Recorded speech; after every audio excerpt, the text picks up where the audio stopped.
Hello and welcome to the Video Game Dads podcast. This is episode 25, guys. Episode 25? Yes. We're in there. Yeah, we're halfway to our midlife crisis. 25 is a good year. Do you guys remember being 25 years old? It is. It's like the last year that you're not really totally responsible for yourself. Yeah. Because 26, it's like, oh crap, I'm on my way to 30. I better get my life together. But like, you're far enough away from like, I'm not going to go to any college parties. But if you show up, you're already starting to be awkward. You're awkward too young and awkward too old. Yeah. But I would trade it right now, mid-30s, right? Yeah. Oh boy. So anyway, welcome to the Video Game Dads podcast. We're three guys in a basement, talk gaming, fatherhood, and everything in between. We are every episode literally in a basement, so we're never lying about this. No, that's true. Yeah, we hop around to different basements, but we are always in a basement. So we have our three hosts. Our OGs are in here right now. We've got. I was going to introduce you, but go ahead and introduce yourselves. Yeah, Shane, and I'm Adam, and I'm Ben. So we are your hosts. Last week we had a guest host. Yeah, Michael. Yeah, Michael. I was going to call him a different name. He goes by an alias on Facebook. Yeah, and so we joke around and call him by his alias. Yeah, we always mess with him. Yeah. But thanks for filling in. Hopefully, you can come and do that here and there, and we can get a fourth. He's got some different kind of knowledge and perspective on video gaming than the three of us, just like all three of us do with each other. So thanks for filling in, because life gets busy, right? Life does get busy. That is true. Busy. Yeah, just for me personally, I've I haven't changed careers, but I changed jobs where, without getting too into it, it was about as drastic of a change as it could be. And the responsibilities and the stuff I had to do, no matter how I tried to prepare for it, it was just there. So I like it. I'm sticking with it. It was just enough to, I was coming home late. I was seeing my kid 15 minutes a day at best. I wasn't really playing video game. It was just like this 2-month span that I actually took work off today and yesterday, which was great. Which also, you need to do it, man. Yeah, got to, man. Mental health days. Yeah. So it's, but I'm having a good quality of life with it. I'm making a lot of difference in a lot of people's lives and what I'm doing, but it's hard to do this role without cutting your teeth, and I am cutting them hardcore right now. And that sounds like it. Yeah. But like anything, time and pressure, makes diamonds, right? That's what they say. So eventually I'll be some sort of diamond, but not like he went to Jared. It's like, oh, he went to a pawn shop. I'll take that kind of diamond. It's more like a cubic zirconia, I think, at this point. Yeah, exactly. I'll take anything. Cubic zirconia. You know what? My mom used to tell me this when I was younger, because she used to be into diamonds and stuff. Mom! Yeah. Diamonds, though, if you have a fire, they can melt. But cubic zirconia, if it's in a house fire, they will survive. Really? So even though diamonds are forever and all this crap that they the diamond smugglers kind of keep the prices up and stuff, cubic zirconia, if you put that sucker in a fire, it won't burn. Cubic zirconia, nobody's ever gonna know. Just buy the cubic zirconia. So it looks like plastic. No one will know. Yeah. Oh man. Oh, say. Hi, Beth. Yeah. Right. Yeah. No. Yeah. Don't check your wedding. Yeah. No. I definitely did. I have insurance on mine. Mine's freaking legit. That was the biggest purchase outside like a vehicle I think I've ever done in my life. But that's the way you're supposed to do it, I guess, right? Yep. Yeah. Yep. That's how mine was too. Yeah. So anyway, where can you find us on Facebook, Shane? You can find us at videogamedads/facebook.com. I just reversed that. Sorry. Facebook.com/videogamedads. That's all right. Wow, I just reversed that. And where can you email us, Adam? Videogamedads@yahoo.com. All right. And you can find us on the Instagram and Twitter, trying to get that going up again at Video Game Dads. But we also kind of are doing a little YouTube-ness. Mainly Adam's holding that down. Tell us about that. I've advanced this into the 21st century, and we now have a functional YouTube channel that's we get a few new subscribers every day. Yeah. So okay, it's cool. So it's okay. Yeah.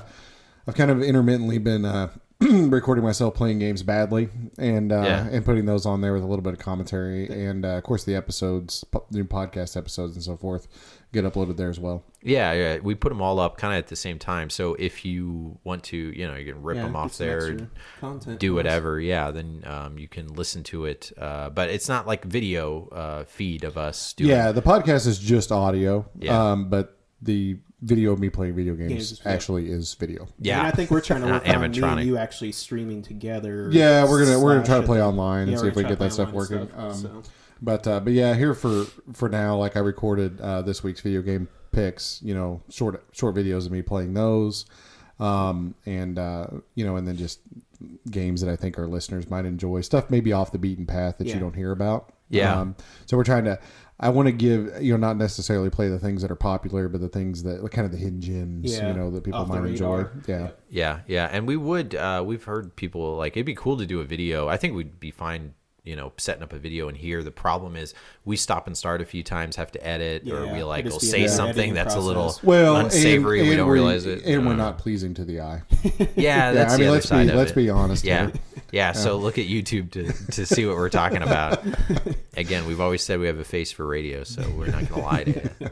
But anyway, let's get this party started and stretch our backs and get ready for 2018 because it's a new year, a new era. We went through 2017 and the entirety of 2017 putting together a podcast, and the holiday season, I think we're going to have to anticipate kind of doing that same thing again. I think you said last time, maybe probably once a month or one during the holidays or something like that, because it just it's too hectic with the kids. And sickness comes upon us. So. Yeah. But just we're like back to our regular schedule. Now, I'd say. Yeah, just like anything, we're going to give you moderately good data about video games and fatherhood because that's what we like to do. Yeah, questionable analysis. Yeah, pretty good. Yeah, enough to bore the rest of the family, but not you enough to turn it off.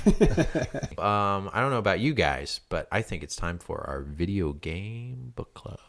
Thingamabob, gobbledygook, what's its face? Whatchamacallit, whatever it is, whatever it was, chocolatey chocolate. Whatchamacallit, how's it go? Wowzum do, chew gooey caramel. Whatchamacallit, doohickeys, you know what I mean, peanutty crispies. Chewy, chocolatey, crunchy, too bad, it's Skidamarie, more than a mouthful. It's whatchamacallit, whatchamacallit. All right, and that was really nice from Hershey's. Our video game book club was brought to you by Whatchamacallit. Whatchamacallit. Boy, that's a great commercial. Like you know what it is right when you hear it. Hopefully everybody does too. And you sang along, right? Yes, me and Adam were just talking about it. We haven't heard that for like 30 years. Yeah, I seriously must have been 6 or 7 years old. Yeah, last I heard that. Yeah, it's like the commercial is way better than the actual candy bar. Yes. Whoops! I mean, our sponsor just left. Dang it! Dang. Sorry, Hershey's. Yeah, our lawyers are shaking their fingers at us. Sorry. I mean, it's their middle finger. Yeah, I mean, don't you think that too? It's like they're going through the testing phase, and they're like, what's. That one was kind of good. It's not like a Snickers or anything or a Milky Way, but that's what was that one? Was it the whatchamacallit?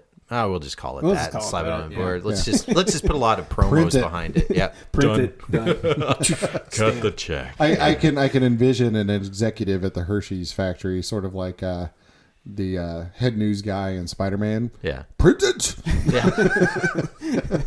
Yeah, there's a lot of candy bars that like I don't feel like sell, but are still around. Like you ever had a Zero bar? Yeah. There's a bunch of old. Zero bars. That is a weird snack. It's not good. Like, no, it's really not. Every 10 years, I have a Zero bar, thinking like, hey, it's still here. There must be like a Zero. It's bar. like, could you please give me a Snickers bar that doesn't taste anything good? Yeah. It like has calories in there. Yeah, could you please remove anything that's yummy? Yeah, from this and give it back. Take that nougat out. Yeah, Zagnut or something. I think a Zero bar is just a Snickers bar that's been left in vinegar for a long time. Yeah, well, isn't it like white chocolate? It is. It's like white chocolate and. But I could eat white chocolate. It's just something it's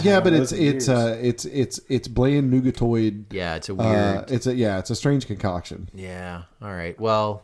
Unfortunately, Zero bar probably is not gonna. Yeah, sorry, Zero bar. That'll be episode 29 or something like that. Too bad there's no commercials for Zero bar. Yeah, no, that was never advertised. Yeah, but some of the stuff we were gonna talk about too are this new Nintendo cardboard / Nintendo Labo. I'm guessing it's Labo because it's like a laboratory. Yeah. I don't know if but whatever. And it rhymes with Nintendo kind of. Yeah, so we got some. Yeah, we'll have some interesting takes on that. We're not going to beat it, and we're not going to like talk huge crap on it or anything. Because I have actually made a point not to look at a lot of people's opinions because when I saw that product, I instantly knew a lot of people are going to have opinions. So I just kind of want to go off the cuff, see what you guys think about it. I might surprise you in what I think about it. Something else we were going to talk about, things we picked up. We'll do our handheld holla. But now let's do our video game book club. And that is a segment where each episode we pick a game that may be overlooked or misunderstood, most likely not in the top 15% of whichever library we are in. And in between episodes, we then discuss it and encourage our listeners to discuss and play it as well. And submitting suggestions for the Video Game Book Club to discuss. You don't have to stick with the current console we're currently on, which happens to be the Saturn. The Sega Saturn. Sega Saturn. It could be anything. We get a lot of Nintendo games, so honestly, if we're at the point of NES, pick something different. And it doesn't have to be a great game. It doesn't have to be one that you remembered. It just maybe something you have nostalgia for, and we could just play it. Maybe but we will shame you if it does suck. Yeah, definitely. Yeah, We'll stone you. we rip things apart. We yell a lot of cursing on this podcast. But corrected those. it slips under the tongue. If we don't notice it, then whatever.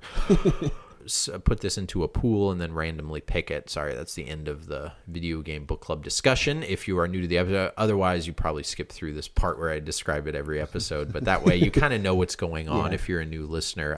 Bi-weekly independent podcast, if you didn't already tell by our wonderful production value. So last week, we ended up having a listener suggestion of a Super Nintendo game called Extra Innings. And then our dad pick Was Saturn Bomberman. Saturn Bomberman. Of course, this is like maybe $5-10 game, right? Shane I can't believe you picked Shane this. just, he dives into the money bin, a la Scrooge McDuck. Yeah. Swims over to his Saturn Bomberman. Yep. Yeah. Which is sitting right in front of his Nintendo World Championship. Yep. I had to push out And then, Panzer Dragoon Saga out of the way. and then swims back.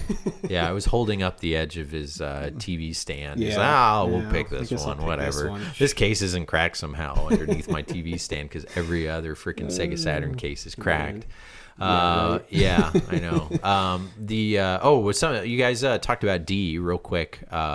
Yeah, throw your 2 cents in. That was your pick. Yeah, You gotta- I know I could tell you guys it was. You guys talked about it as you should, without much nostalgia, because you guys didn't have nostalgia for it. And the reason I picked it was because of that. I sometimes you were describing it as what were you calling it? Like it was FMV. Yeah, like an FMV game, but it was all there's no FMV in the entire game. It just looked. That's the thing. Yeah, is it's like a FMV. I didn't know how to explain it. It's not a cutscene either, but it's like it's just a computer render. It's just CGI. Yeah. So yeah. it's just done really well that every like 10 seconds of that game is like I think 3 or 4 months of work.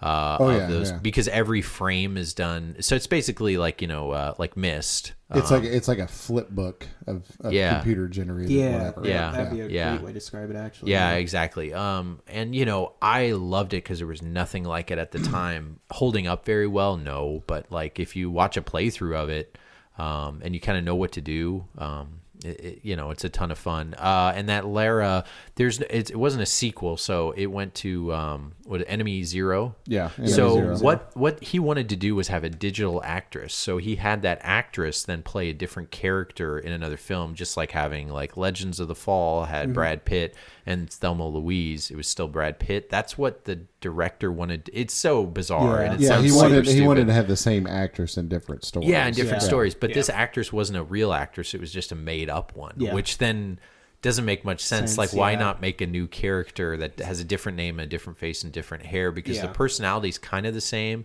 but then there's no through storyline. It's kind of a weird concept, but kind of a cool, like, random video game fact that does no good to think about. But That is interesting, though. Yeah. Like, I don't know. That's sort of overthinking it in that guy's way. It's just like, why do that? Yeah, I know. Going out of your way to do that. I think, well, at the time you're trying to like create like a new like video games still were thinking that it was evolving all the time, and video games with like arcades moving on from that to like now you've got 3D polygonal graphics, what's next? And then FMV.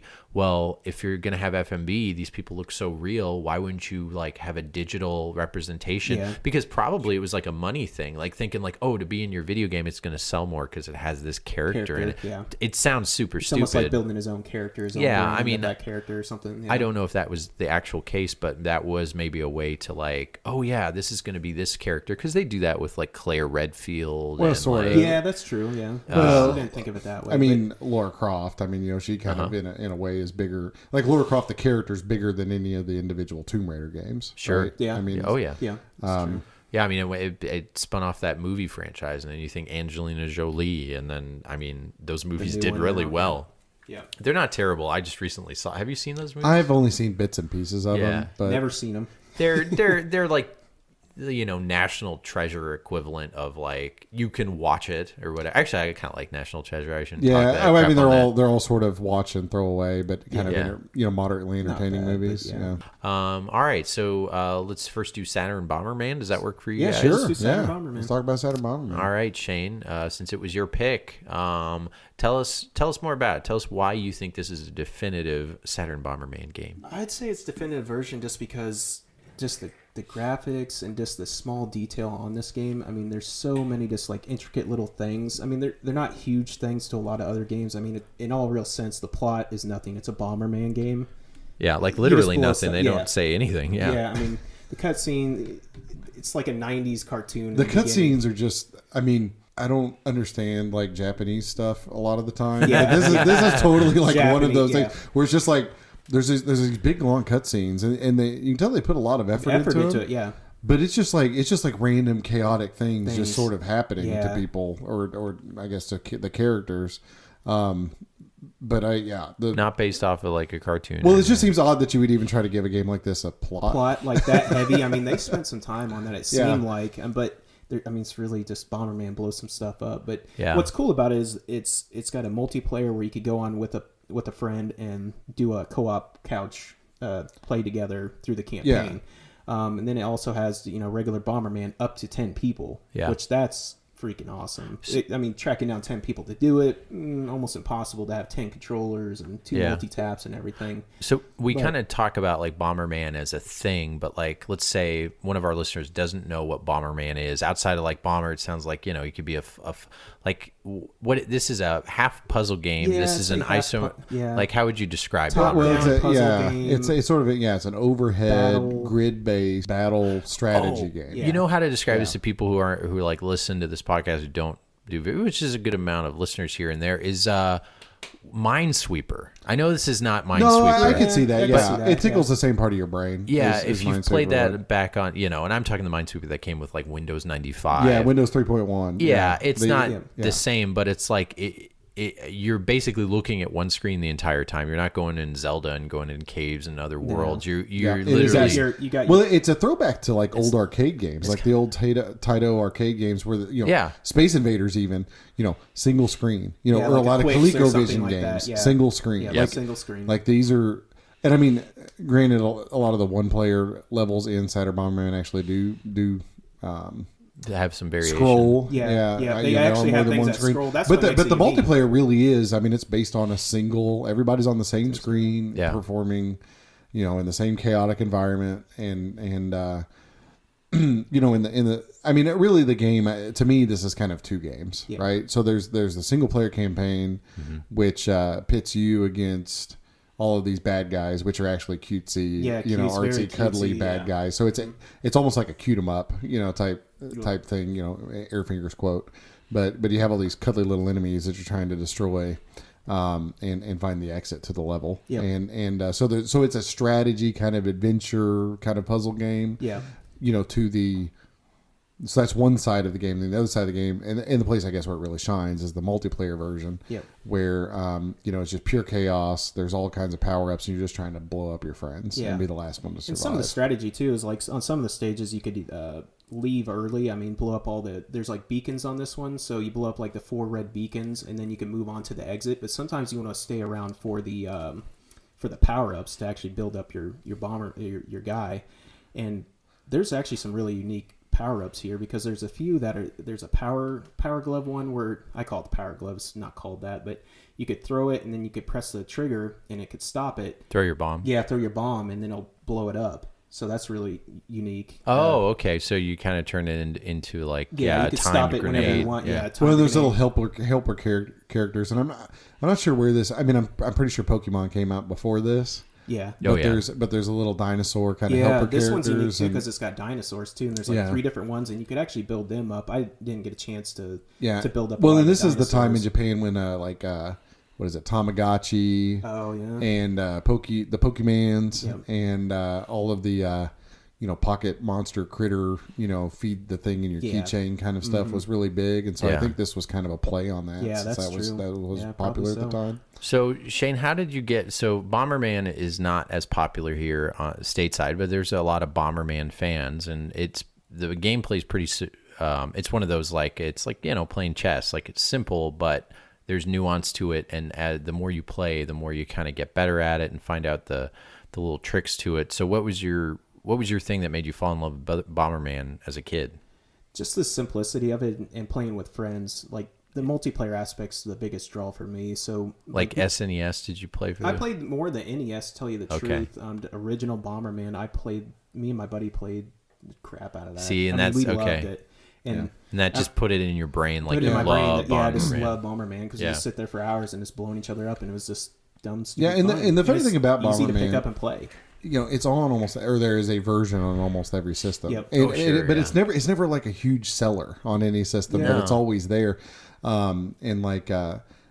Just if any of our listeners right now are the least bit interested in bad video game cover art, go and look up the TurboGrafx Bomberman cover. Oh yeah, it is so bad.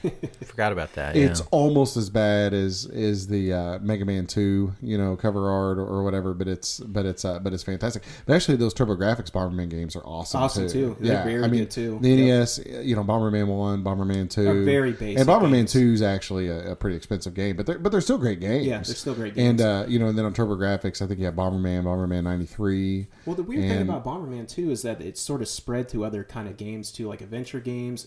He's had an adventure game. He's had puzzle games. He's also had, So he's done the Pac-Man thing where he's kind of, I was going to say, where he's kind of let himself... he's dabbled in everything. Yeah, he's dabbled a little bit. He's been around the block. It's kind of like he had his time when he was simple, then he's like, he's got to pay the bills. So he's got to do some shady Has stuff. there ever been anything done where Bomberman. Bomberman actually has a voice, though? Or has he always been silent? Well, he doesn't have a mouth, so how can he talk? That's what I mean. Yeah, It's just eyeballs. he's just a helmet and eyeballs. It just depends on which version it is. They make them talk. Oh, they just do? depending on the version, yeah. Okay, so this is interesting. So what is, because I don't know this, I do know I have some Bomberman games, and I've played them before, and I'm like, oh, okay, it's like this. So I get what Bomberman is, and this one seemed to be a good one of those, and this one seems to be like the best one. Like a lot, it's hard to find. You can't emulate the Saturn, as you guys said before. So if you are a Bomberman fan, this is in your trophy case. Yes, I mean, how long have you had this, Shane? I've only had it for 3 months now. But it was 6 months. Yeah. But you've been wanting this game for a long time. I've been wanting it for a long time, and just I'm happy to have a loose disc of it, just because it is a great game. Just the small little details when people blow up. And was this GameStop? Sorry, remind me how you got this. I know you talked about it. It was GameStop. I had trade-in That's credit. right. I just got it from GameStop, and I got lucky, and it came in good shape. It didn't come with the case, unfortunately, but it came in good shape. It wasn't all scratched up. That's anywhere, awesome. So, and it wasn't resurfaced. And you can tell it's legit because it's a Saturn game. Mm-hmm. So that's huge. Yeah. Okay, yeah. And it also had another mode too. We didn't get a chance to play. There's a Mania. I can't remember the name of it. I didn't get a chance to play it at all, to tell you the truth. But it's almost like a boss battle. You keep building up to, like, I think it's 20. You just keep going more forward and going against bosses per se, or enemies. One hit kill too is the thing of Bomberman. Yeah, and that's how it is on this one. You start all the way over. You don't do like sub levels. So that sounds terrible to me, but that's awesome because this I'm one's not just very really good at deep. this I don't game. So I just want to throw this out there. I think there should be a petition to get Bomberman in the next Smash Brothers. yeah, Why is Bomberman not in Smash Brothers? Hudson Soft. I will say, as a character, like describing the character, you can't see it. You know, check if you just Bomberman on your phone. If you're driving, don't put your phone down. No, pull over and then play Bomberman. Yeah, then play Bomberman. Look him up and Google him. He basically, he's a like a rectangle of a head and little. Like, he's a cool looking character for a character. He doesn't look super Japanesey. Like, he's not like an anime guy. Like, he's kind of a cool, cute little thing, and the name is cool, Bomberman. Yeah. Everybody take a drink. We've said Bomberman like 100 times in the now last you're 5 dead. minutes. Yeah. Water. That's all we're saying. Yeah, water. Give your kid a shot of milk. Yeah, that's it. But anyway, so we played this. It's on like you said, our YouTube little stream. The color, very bright. Yeah, the color palette's really cool. Very good. Very bright. Yeah. It's almost too bright, but I enjoy it. It really pops. It's pastel. Yeah. Yeah, it's very pastel. Yeah. I think we were also playing it on like a 60-inch screen over there. So I think like when the level started, it was hard for me to see where the heck I am because all the characters and everything kind of blend in. Yeah, it almost makes you want to have a seizure. Yeah, when you play it on multi. Like I was looking at stuff. Yeah, it was, and so what I found is Bomberman initially is like you're finding power ups as you're blowing up these little areas to kind of get past the rocks and everything. You end up collecting power ups, and then eventually you kind of run into somebody. So the first 2 minutes of every Bomberman game, you really just aren't. You kind of know what those 2 minutes are, and that's you're the just one trying thing. to clear your path. Yeah, you're clearing your path, and that's the thing that I don't really fall in love with because I'm like, okay, well, the first 2 minutes of starting then when Bomberman. you get there, though, then you fall in love with it, though, because I mean, we had a lot of fun with that when you actually get to battling each other. Yeah, it's just really like something that you don't really experience on a lot of things, especially back then. Just the aspect of going against each other is really intense. I guess think of it this way.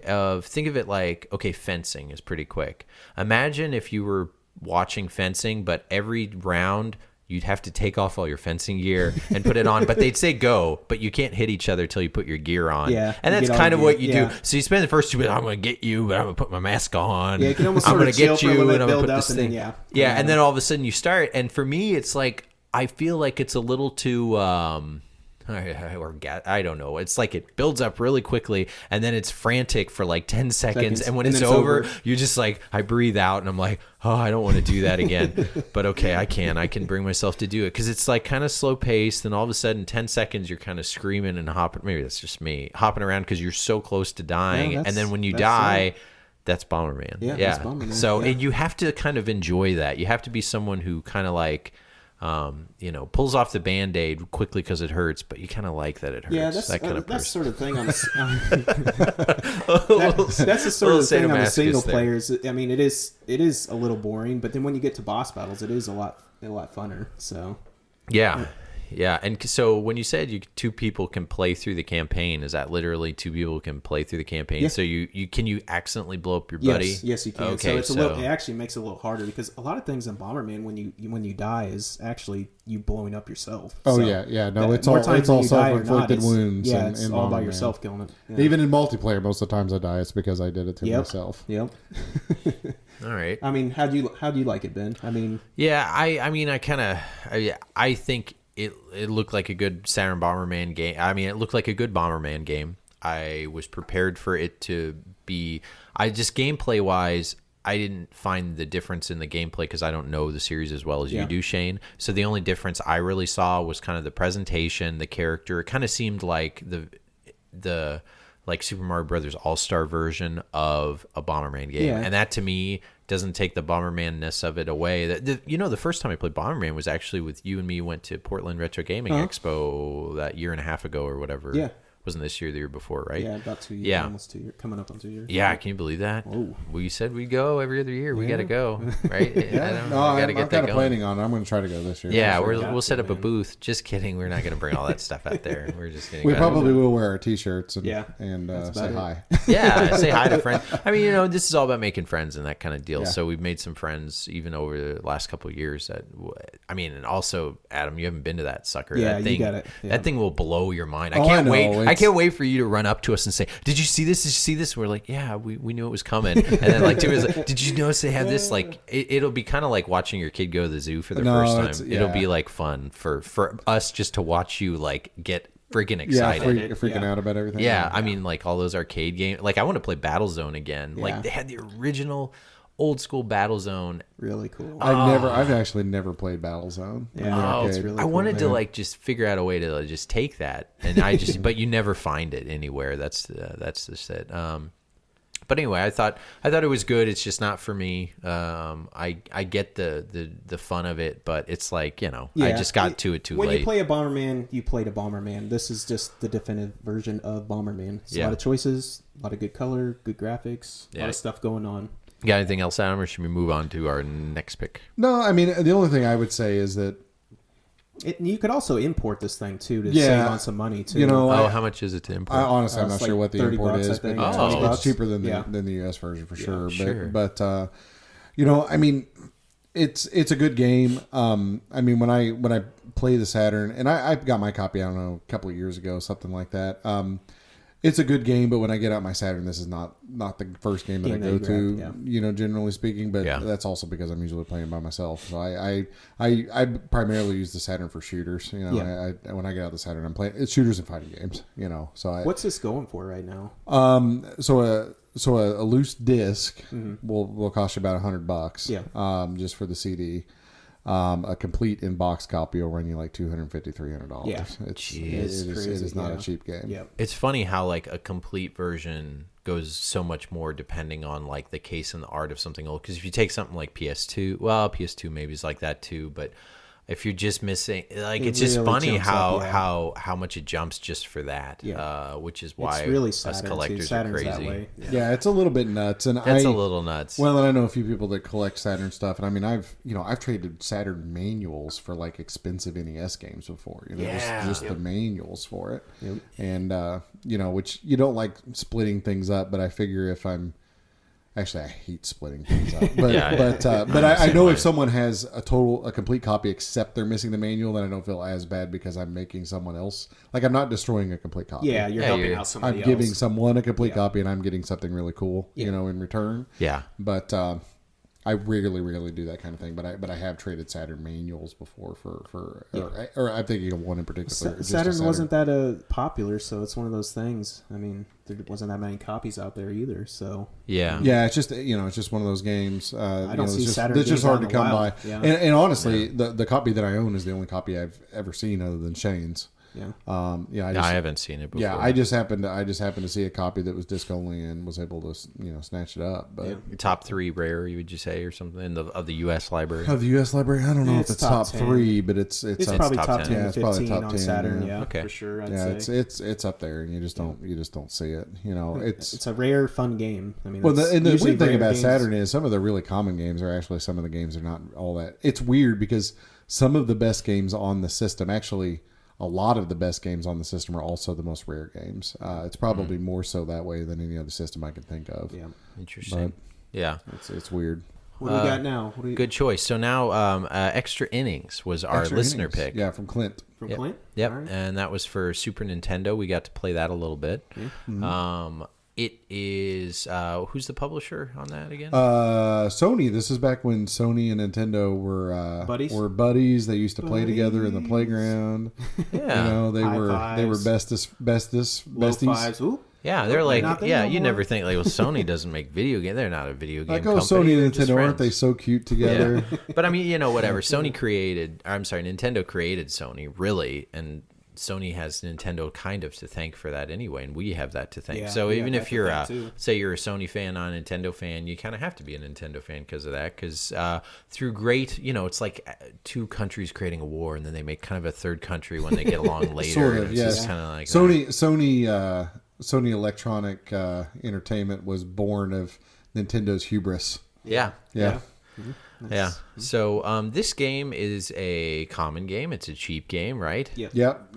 Yeah, you can't you can't look at a pile of NES or SNES games probably without extra innings being somewhere nearby. Yeah, and so there's like Super Bases Loaded. Extra Innings for me was not one I played back in the day. I mean, really the pinnacle game for the Super Nintendo, if we're talking baseball. I know you guys aren't sports guys playing the sports games very much, but Ken Griffey Jr. You kind of got to know that if you play some games, you hear about it at least. And I can tell you from a kid who used to play Ken Griffey with friends, like all the time. That game is amazing. It still holds up today. And back when I was starting to recollect games 10, 12 years ago, that was one of the first ones I bought again to remember if this was the way I remembered it, if that makes sense. And it was, and it's a great game. So I'd never heard of this one, but evidently there's quite a cult following for it. Did either of you play this at all when you were kids? I never played it as a kid. At least if I did, I don't remember it. Yeah, I mean, it wasn't your was genre. so hard because if you literally had Griffey baseball, you played Ken Griffey's baseball, and that was just you were fine. It's just like you're done. It totally wasn't my genre though. I remember friends of mine liking baseball games, and I'd always be like, "Let's play a hockey game, or let's play a football game, or some other." That's game. funny, because I think like baseball. Well, compared to football, I guess baseball's easier to play than football. But here's the thing that always happens in baseball games. It happened to us when we were playing it. Now is like when you initially play it, it's all about like how good the other person is at being a pitcher. Yeah. And that is how you win and lose the game is through the pitching duel, It's which is like, realistic. It's Or real stealing baseball. base. Kind of like real baseball. Yeah. The only thing that drives me nuts about baseball games when I was a kid is people stealing bases all the time because there's always just a cheap way of getting to steal bases. Hey, you man. got- One problem throw is that 'em it out. seems invariable between. It doesn't matter what baseball game I'm playing. I never can throw the freaking ball to the base that I want to throw. It's always it to. a problem, and Yeah. this one falls. To That this, happened a but, lot, it's- and it I happens. I would say I'm pretty good at baseball games, and if you watch the stream, I was doing it like all the time to the point where I was like, what the heck is going on? And then you find out, this is before there was actual like legit standards for how you play a baseball game and what buttons do what. So this game, you have to like hold the button and the base you're going to throw it to, because the diamond is just like really throwing the ball to the base should be one of the easiest things because it's a diamond, and usually your help down, me left, up right. your what is it called? You got a directional pad. Yeah, or your D-pad. Yeah. Your D-pad is in the shape of first, second, third, and fourth. Yep. So if you never played a baseball game, you throw to second, you throw to the top one. You go home, you throw to the bottom one, and so on. And this was a game where you have to like hit them both at the same time and hold it down. And if To you get a little bit more don't, speed to if you throw it faster, only tap it to a base, it'll throw to the base ahead of the lead runner. In other words, when you're like catching the ball and you want to throw it to first, which is obvious, it'll throw it to second because that's where the player would go later. Yeah. So It's- that kind of sucked. Yeah, the fielding was bad on it. That was my biggest complaint. The fielding, and then even like the fielding graphics. The graphics just it is weird because when you're batting, the graphics are great, but then, or I thought good, not great, but they were good. But then when it switches to fielding, it almost went back to like 8-bit Nintendo days. That's what it reminded me of. Simple. It reminded me of baseball on the it's Nintendo. basic for sure. Yeah. I like the gameplay reminded me a lot of Dusty Diamonds, which I liked, but Dusty Diamonds is a better game than this. But I feel like it definitely was a game that kind of took a few things from a different, like RBI baseball. It has a little bit of that in there. Well, it's weird because it has a cartoonish, kind of Japanese. simplified motif, right? Yeah. And then you think, oh, it's really accessible because it has, and it is an accessible game, but it has this sort of scaled down appearance. Yeah, literally with the characters. Yeah, because they look yeah, like... They all look the they same. look like small little people Yeah. and that sort of thing. But it has this like scaled down kind of bare bones appearance. But then it also kind of wants to be very realistic in the way it simulates. Yeah. If that makes Yeah, sense. yeah. Like Dusty Diamonds was like, we're gonna have it be goofy and we're gonna play up the goofiness Yeah, it has a lot of of it. character, Or yeah. if you even go to like not to get on my Neo Geo high horse again, Yeah. but if you go to like Baseball Stars, Oh, yeah. for One instance, of But the- the or whatever, cutscenes remind or- me of like a Neo Geo. Like it Yeah. tried to do that. But like Neo Geo more embraced the arcadiness, fun, Yes. Yep. quick action, And I The play ball up the moves real cartooniness, fast. yeah, of it.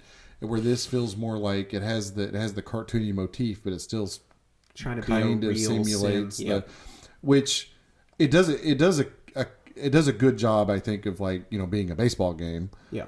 But it kind of tries to do both things at the same time, and, Yeah, and sort of thus got- is sort of shortcoming in both areas, if that makes sense. Yeah. They should have just picked one. or Like the it, other like and it, just it rolled doesn't with fully it. embrace realism, but it also doesn't fully embrace the whimsical cartoonism. Yeah. Yeah, as you're watching the videos, like when pitching too, is like you almost have to hit or push the button way before. Yeah, the timing. The timing Yeah, is- the time. whoa. So there are a few things that are weird. Are the bat length is real short. Yeah. The players are real short.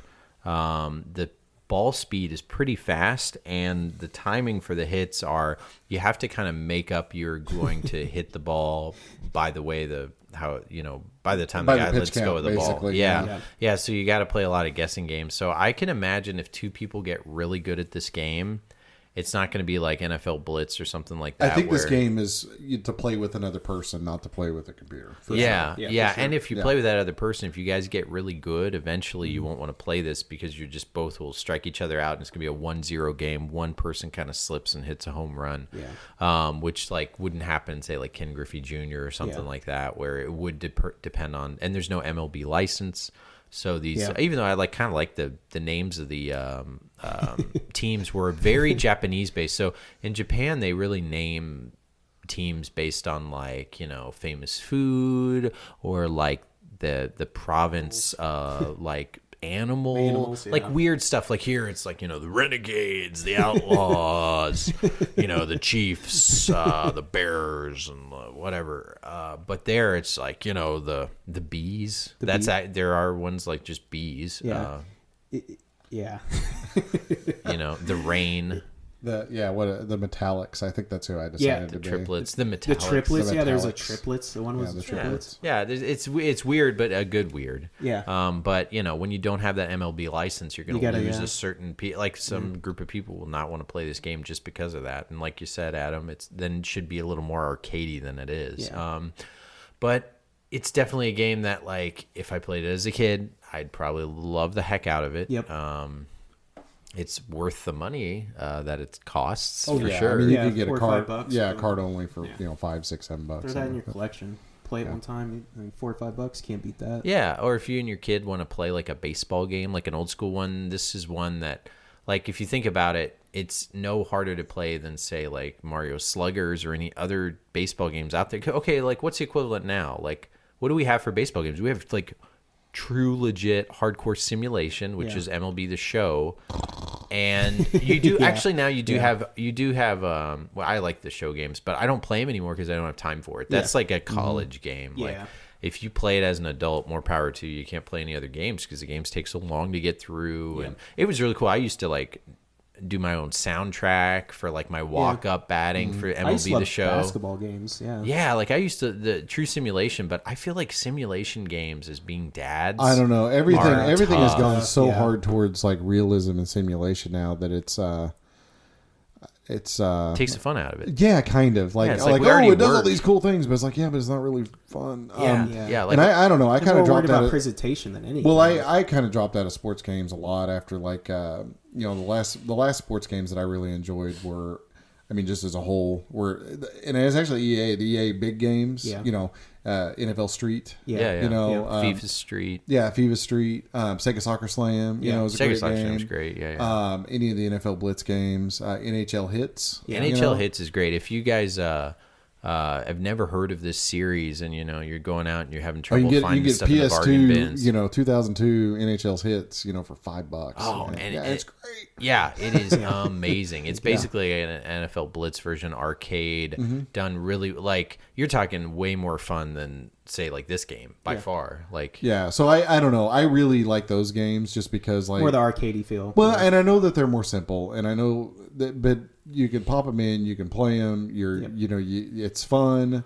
They're easy to kind of get the handle on, and then you're just kind of done with them, move on to the other thing. Yep. But the point is that they're really fun, and I don't know. I just don't find like drafting a team and trying to build a team and trying to be a lot under of the work, salary yeah. It's cap 'cause and so doing much all this more stuff. out there. Yeah. you know why? It's because I was gonna replace my windshield today earlier, but we had to go get my dog's teeth cleaned. Like this is all crap I had to do on my days off. Yeah. And do I really want to sit and like worry about a trade deadline for simulation and negotiate a fake salary with a fake player. But it's weird and all because this there are crap. games now. I mean, like there are games on PC, answer. on Steam and that sort of thing, and all they are is management. Like they're not even playing the there's game; they're just management managing the ones, too. team. I mean, there's manager simulators. Yeah, you're right. Yeah, MLB know? Manager I have for the PlayStation I mean, 3, and there's well, no they way have I'm them going for to play football, that. they have them for baseball and everything Yeah, else. they And I have it just, for all of them. and I mean, there's, Head I mean, coach all night. clearly, there's a market for such things, but yeah, I mean, Who are you, human beings? that Well, play I don't these know. games? I would just rather stare at the wall, I think, than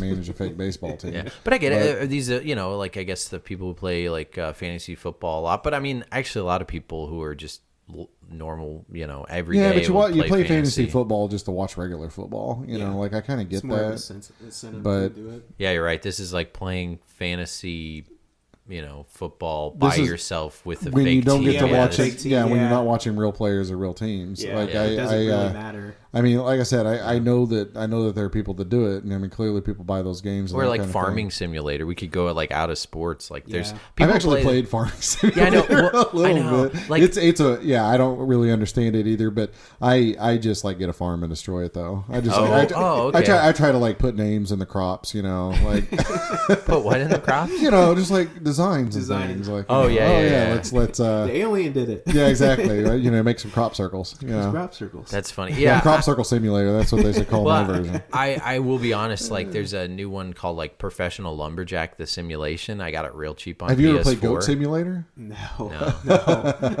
That's a joke on simulation. It is, though. but yeah, Goat actually. So, pro tip. Pro tip.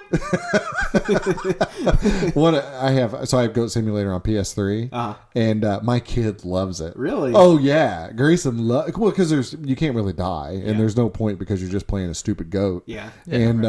And you can do stuff. You can headbutt people and It's things. 4-year-old humor. It's Yeah. and watching him play Goat Simulator is like the best dad simulator ever.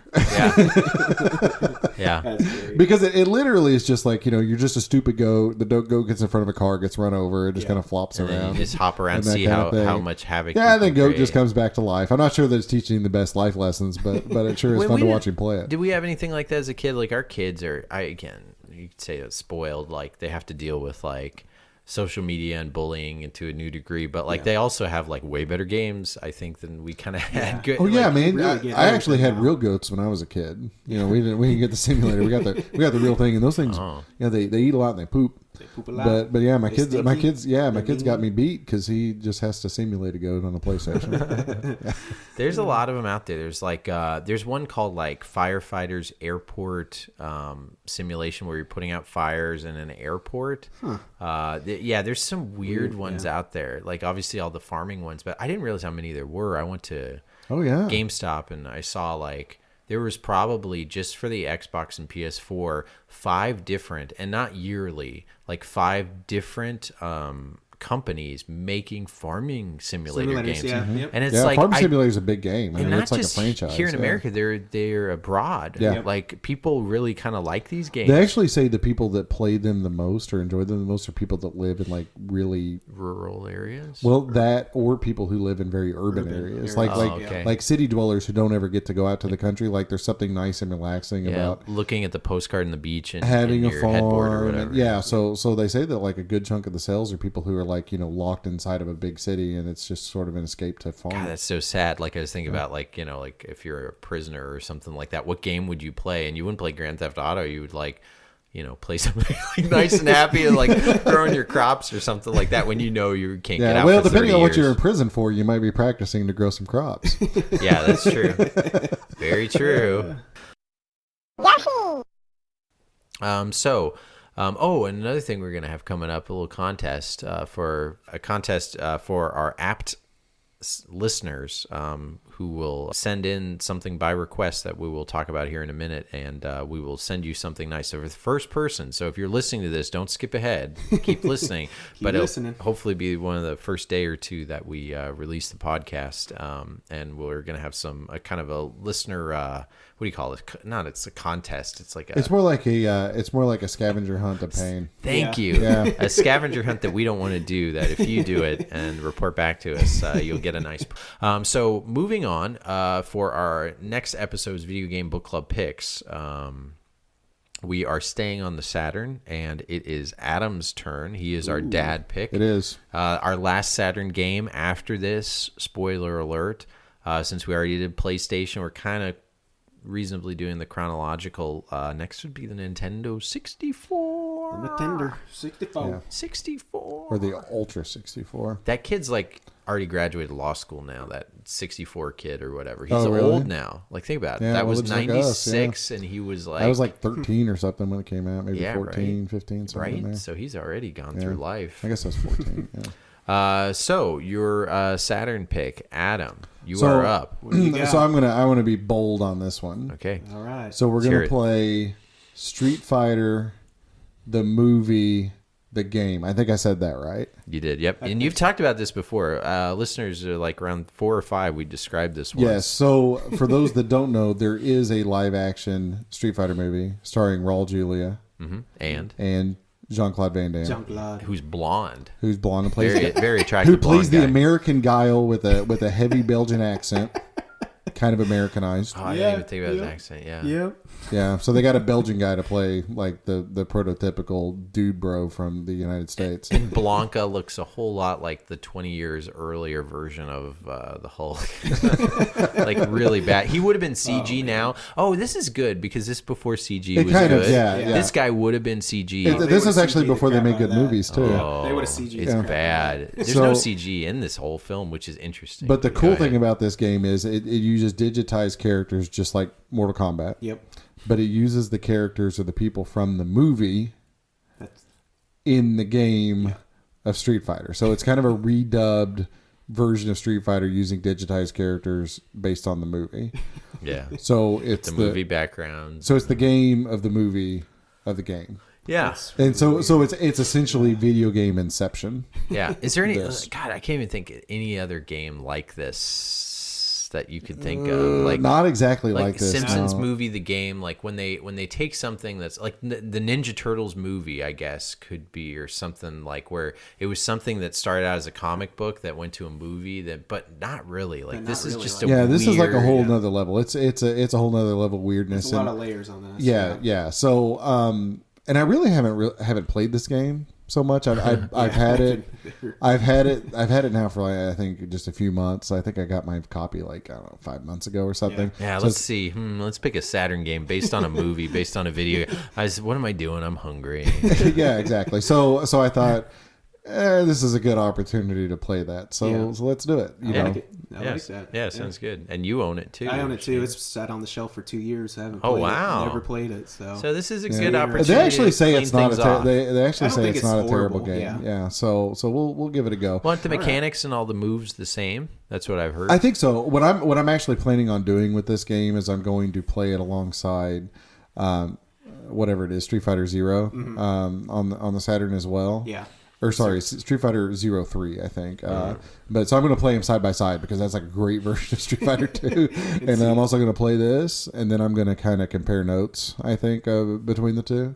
Okay. But we'll see how it goes. I think just for what's the word, uniqueness, this will be worth playing. Yeah, for sure.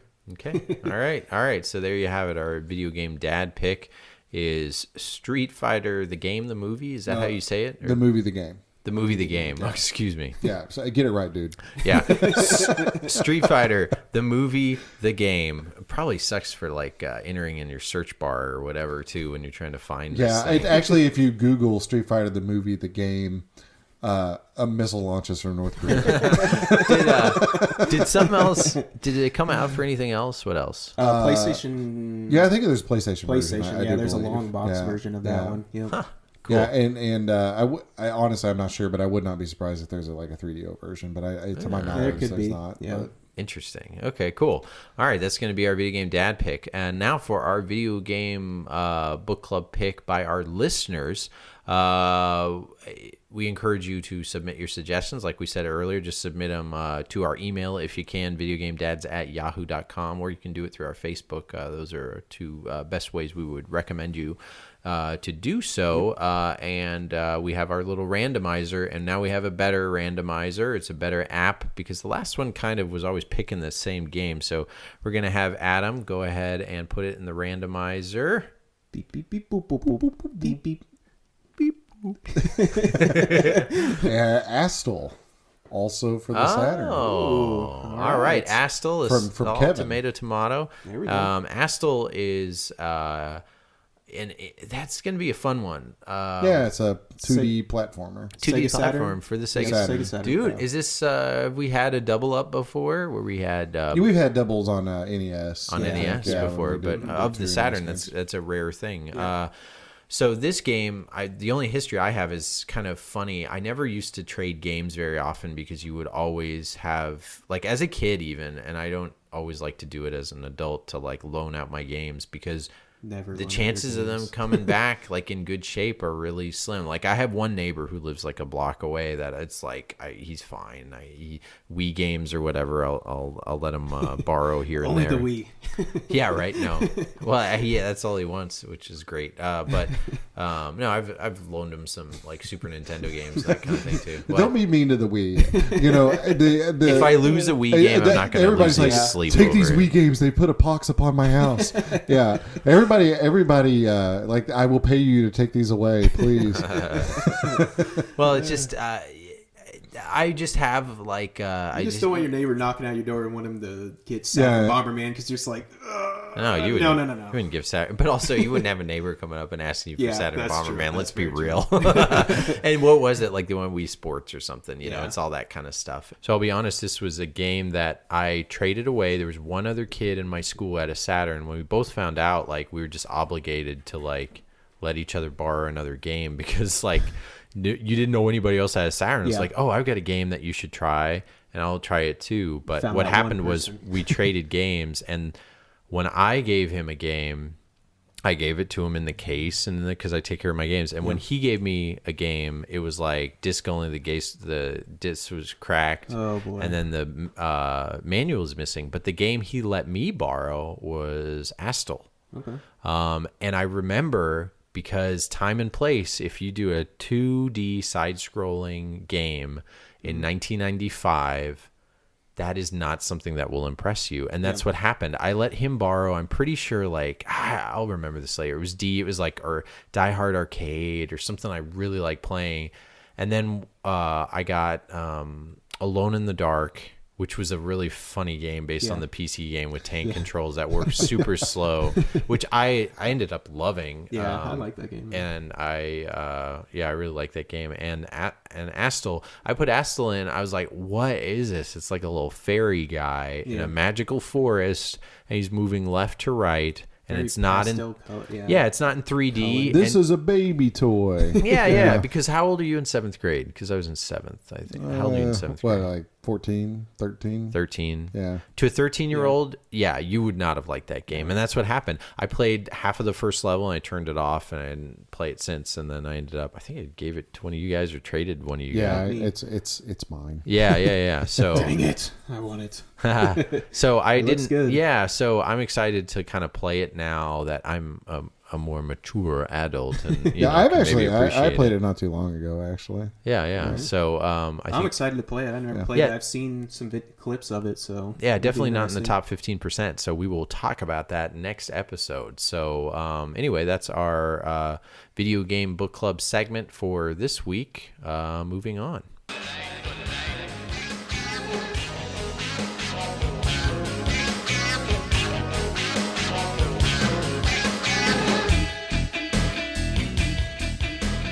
That was brought to you by the NWO Black and White. I love that song, man. You guys Yeah. never watch wrestling? No. All this stuff. And so our. I only watched British television when I was a child. Yeah, so this next segment was named. We had a naming contest. It spanned the globe, really. And Steve from Ohio. Was it Steve from Ohio? Yeah, it was Steve from Ohio. I'm getting to the point where I hear that I feel like that's kind of our inside joke for our listener that we just say because we don't always remember where they're from. So it's Yeah, like Steve from it's Ohio. hard. I remember there was a guy who's No, like, it's Steve from Ohio. That's really who he is. no, I believe Yeah. you. I believe you. He's but, a real like, guy. There's a guy named Steve in Ohio that likes a us. real- Early on, there was Yes. like, "Hey, Ricky from SD," and we were like, "Is that South Dakota or San Diego?" I remember that. So it's like, just everybody Steve from Ohio. That's gonna be easy to remember, right? But no, this is legitimately Steve from Ohio. We've been slacking on this, but since he won, we got let him shout out anything he wanted, and he's a big wrestling fan, so he picked out some wrestling themes. But no, I think I've said before, I kind of got out of wrestling around teenage years or whatever. But So right when this was WCW, hitting, yeah, right. I remember watching Actually, NWO was about the time that That's I when you stopped. hung up. That's when you hung up the leotard. Yeah, because- you hung it up at the wrong time. This is golden days, man. Was it? Yeah, Oh, yeah. man, I it's so remember. good. I just remember Hulk Hogan's beard. He had sunglasses now, and his beard was this weird mix of blonde with this like salt and pepper dark that was stuff. that was the roids. Oh no, he He was- on he this was a era, bad He guy. started spraying. It Oh, looked that's like a right. spray Yeah, he had can the, like, almost. the- It was like black. It was like Yeah. that. It was like that hair in a can stuff hair that in the a guys can, used yeah. to Just throw for on their men. head. so bad. Yeah. but so awesome. Yeah, see, and that's when I stopped watching it because when I was a kid, I actually liked Hulk Hogan a lot, and my mom You took your only vitamins? because my mom was like, so my mom only let me have like because wrestling's kind of violent, watch wrestling and like Hulk Hogan because he had like a cross cross, on, yeah. and it was even on like his shampoo bottle. Do you guys remember that the wrestlers had shampoo bottles in the shape of wrestlers? You had to Yes. take off their head. Heads, Yeah, I kind of vaguely remember. I kind that. of want to rebuy those. Or the Are Wrestle they still Buddies. You around? remember Wrestle Oh Buddies? yeah, man, Wrestle I Buddies, love man. those things. Oh yeah, I've been those are trying to- like plush Those are the dolls. pillows. Plush dolls, man. You Yeah. do the moves on them. That's so great. Oh, I They're didn't do- expensive now. I thought you were just supposed to lay on them, but you wrestle with them. No, you wrestle with them, man. DDT, Okay. little power bomb. Yeah, Man, I don't know yeah. what that is. Is those drugs you do with your wrestling? It's my buddy. We're doing drugs in the corner. No, that's wrestling moves, man. Oh man, I just Jake the Snake. That was my era. Sleeping oh man. All the Yeah, ones I from the remember. old video It was games. always like Ric Flair, the Nature Coco Oh, Beware, Boys, yeah, yeah. man. Yeah. Mr. Perfect. Sergeant Slaughter, yeah, Mr. Perfect, Sergeant Slaughter. Who's the cop Million Dollar guy? Man? Big Boss Man. Yeah, Bam Big Boss, man. Bam Bigelow. Bam Bam Bigelow. Yeah. Did you guys? You remember they used to do all the tag team matches? That Spike and Animal. Yeah. It was Oh, always yeah. like Spike and Animal versus the Bushwhackers. Yeah. Yes, Yeah. the bushwhack. And I loved. Okay, see, look at this. Yeah, I'm talking see? about That's wrestling. awesome. Yeah, A very Yeah, small okay, period of my yeah, life. You're welcome, Steve from Ohio. Yeah. So the Bushwhackers, I loved the way they like instead of shaking hands, they clashed elbows together. Right? Yeah, Going like they would this. walk around doing this Yeah, like the elbow elbows, thing. like, yeah, yes, It was so stupid, but Yeah. I really liked it, and that was That's their why thing. I loved because they're just over the top characters, man. I Yeah. love characters. So- and that's what wrestling had back So then. speaking of nostalgia and things of old, so I'm just cool enough to own all of the Mario Super Show on DVD. Uh-huh. You know, the old cartoon. yeah, It was old like half cartoons. cartoon, but it was half live action, right? So I was watching some of those with my child the other day Uh-huh. because I want him to know where I came from. I want him to know why I am the way I Appreciate am. this. How did he like it? He actually enjoyed it, I think, okay. But like what it's either the first episode or it's one of the very early episodes. Sergeant Slaughter is the guest. Yeah. You know, and Huh. yeah, and he's teaching life lessons to children. You know, Well, who was the guy that for the live action segments like that before it went to the cartoon? What was his name? I have no I idea. didn't think he was famous. No, he's a wrestler. The Mario guy. Yeah, the Mario guy was Really, actually he was a Yeah. wrestler. Yeah, he's a wrestler. That doesn't surprise me. That was back when, like, if you're like before that era, they weren't roided up. Like the wrestlers kind of look like a guy who works at a I don't know, man. There's some roided up dudes in that. British the Bulldog, man. That guy. Oh, I'm was talking jacked. before all that. Oh, before that. I'm talking you're like, going, the classic stuff, like okay, 60s and 70s, stuff. yeah. Yeah. Like I just remember they would bring in wrestlers for the ring and the whatever, like the vintage guys every yeah. once in a while, and they'd show clips of them. Even old Hulk Hogan early years, he Yeah. was not huge. Yeah, I mean, he was a when- big guy. He's like 6'4" and weighs 250 pounds, but he also kind of looks like a guy who played football 15 years ago. So where I they're have kind a of question big. for you. Who was your favorite wrestler when you were a kid? Who was the number one? dumbest thing. My favorite wrestler was actually Honky Tonk Man. The Honky Tonk. And you know what? You know what? I hate Elvis Presley. Don't ask me why. I actually really used to like the Honky Tonk Man Yeah. in the NES WrestleMania game or whatever it is. WrestleMania. Interesting. I think it's because it's Hulk Hogan, because my brother loved Hulk Hogan, so I was like, that was sort of his guy that he went I after. think it was WrestleMania. I'm trying to remember which NES wrestling game that actually is, but I used to like playing it. I used to do Superstars. Mine would be Ultimate Warrior. I liked him a lot. That is cool. Yeah. that is. I thought he was just different. I thought he was real cool. Yeah. Ultimate. Actually, Ultimate Warrior might be mine. He as looked well, like but- someone that I could never be. Like, even like, oh, that guy's got blonde hair. You kind of want to see a guy that, like, it's like, oh man, when I'm an adult, I could. But I was like, Ultimate Warrior. There's no way any part of me is turning into that. That dude is just he had so roided out. freaking Well, he cool. had the face paint. Yeah. Yeah, it was That's what the got cool. you, man. Yeah, it was the cool face paint. Yeah, but everything about him, like the way he acted and everything, was just nuts. And Ric Flair was, and of course, like Ric Flair's the one that's outlived them all, right? And he was the Well, craziest. that's debatable. Yeah, he's kicking. He was the craziest one. The one that, like, I remember when he would do his speeches, you could see in his mouth like blood pouring out of his mouth when he was talking, because my mom said there's a condition you can have, like, 'cause my mom was a dental hygienist, of like when I don't know, when something is in your mouth so bad, like you just start bleed. I remember he was just like bleeding from the mouth just when he talked really loud, and he got his blood pressure That up. dude got and jacked and just fired up, man. That Yeah. whoa, just Yeah. going crazy. Yeah. Like I don't know how he's his still kicking. how his card, and what do you know? It turns out his ticker is like put together with like tape and cardboard and stuff. Like when he went in he barely lived through he had a procedure. What ended up happening? I Do you can't remember. I know he was in the He's here hospital for a recently. long time. Yeah, here just like a few months ago, and he got out. Yeah, he cut some good promos, man. Yeah. And when he got out, he was like, "Hey, I'm still here," and he was telling everybody, because everybody thought he was dead. He was like, "No, I'm still here." But yeah, he's cool. But anyway, Who was yours, Adam? Did you say yours? It may have been Ultimate Warrior.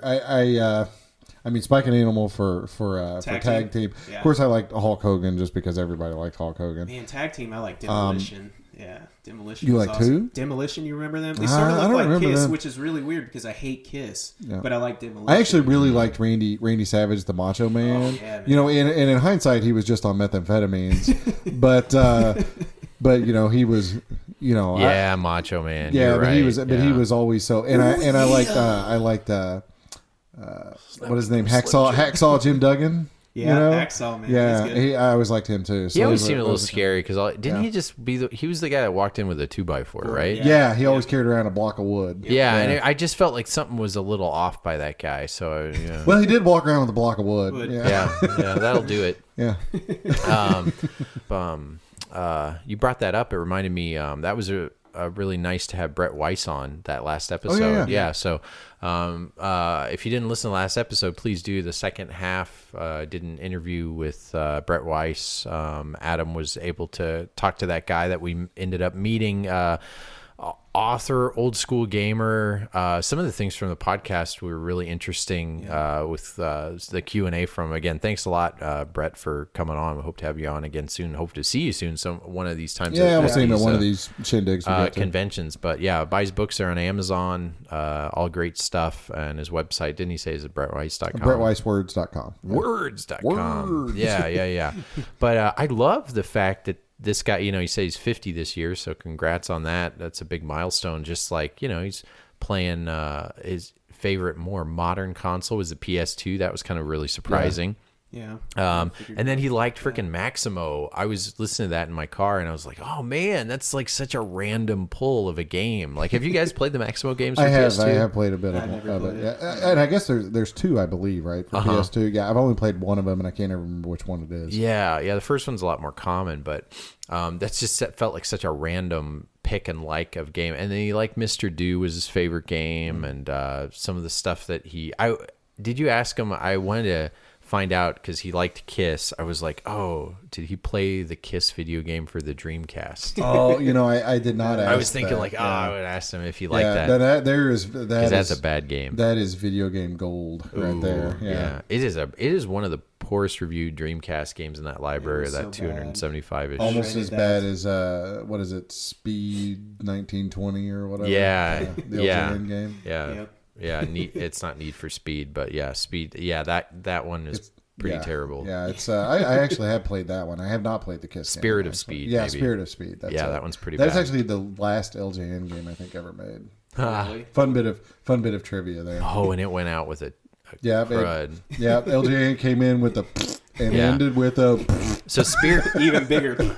Spirit of Speed is a game that came out in 1999, early 2000 for the Dreamcast. That was based on when cars looked like the torpedo that Spock died on, that they shot out into space. Basically, it's this long pod. And back then, race cars were basically just like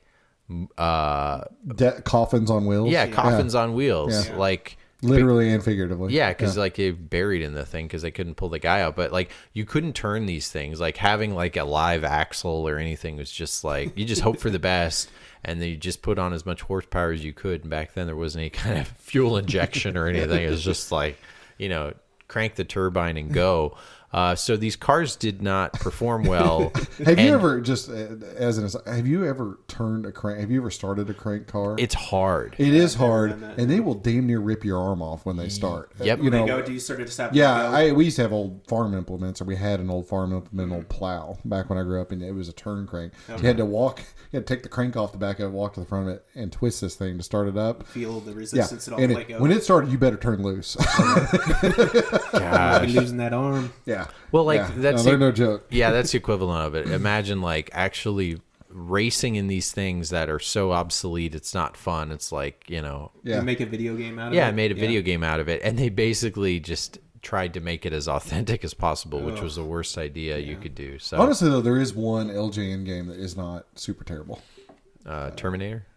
That one might count. Guys, come on. Maximum Carnage. Oh wait, that's an LJN game. It is. Maximum Carnage. It's not terrible. No, I had that as a kid. Loved it. I used to play it almost terrible. as much as like Streets of Rage. Yeah. And Shane's over What? here shaking What? his head. I'm just shaking my head. Friday the boys. 13th. Friday the 13th, man. It's an LJN game. LJN game. So But he said a game that was good. Yeah. Yeah, it's great. It's not good. Yeah, sorry. You're right. It's not good. It's great. It's great. Yeah.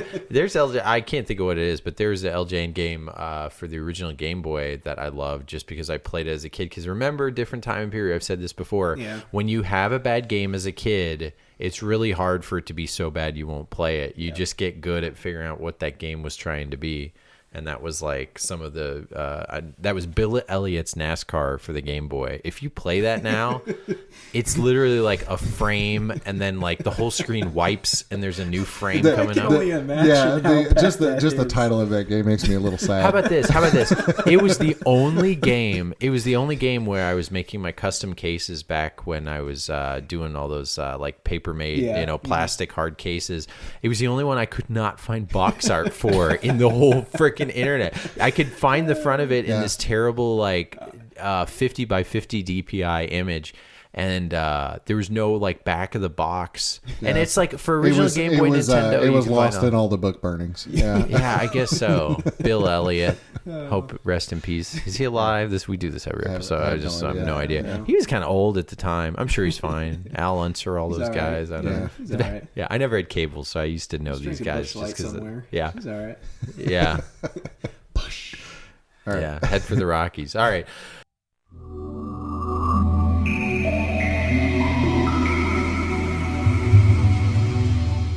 So anyway, this segment coming up that we've taken our time getting to is called The Handheld Holla! Yeah, hip hop horns in the hizzy. Yep. Yep. So this is our handheld holla segment where each one of us dads will pick a game because we feel the handheld hasn't been getting any love. This is not like a book club. This is just recommendations for a handheld game that each episode our dads pick a different game. So now, real quick, before we end up picking, let's talk about our little contest we have. If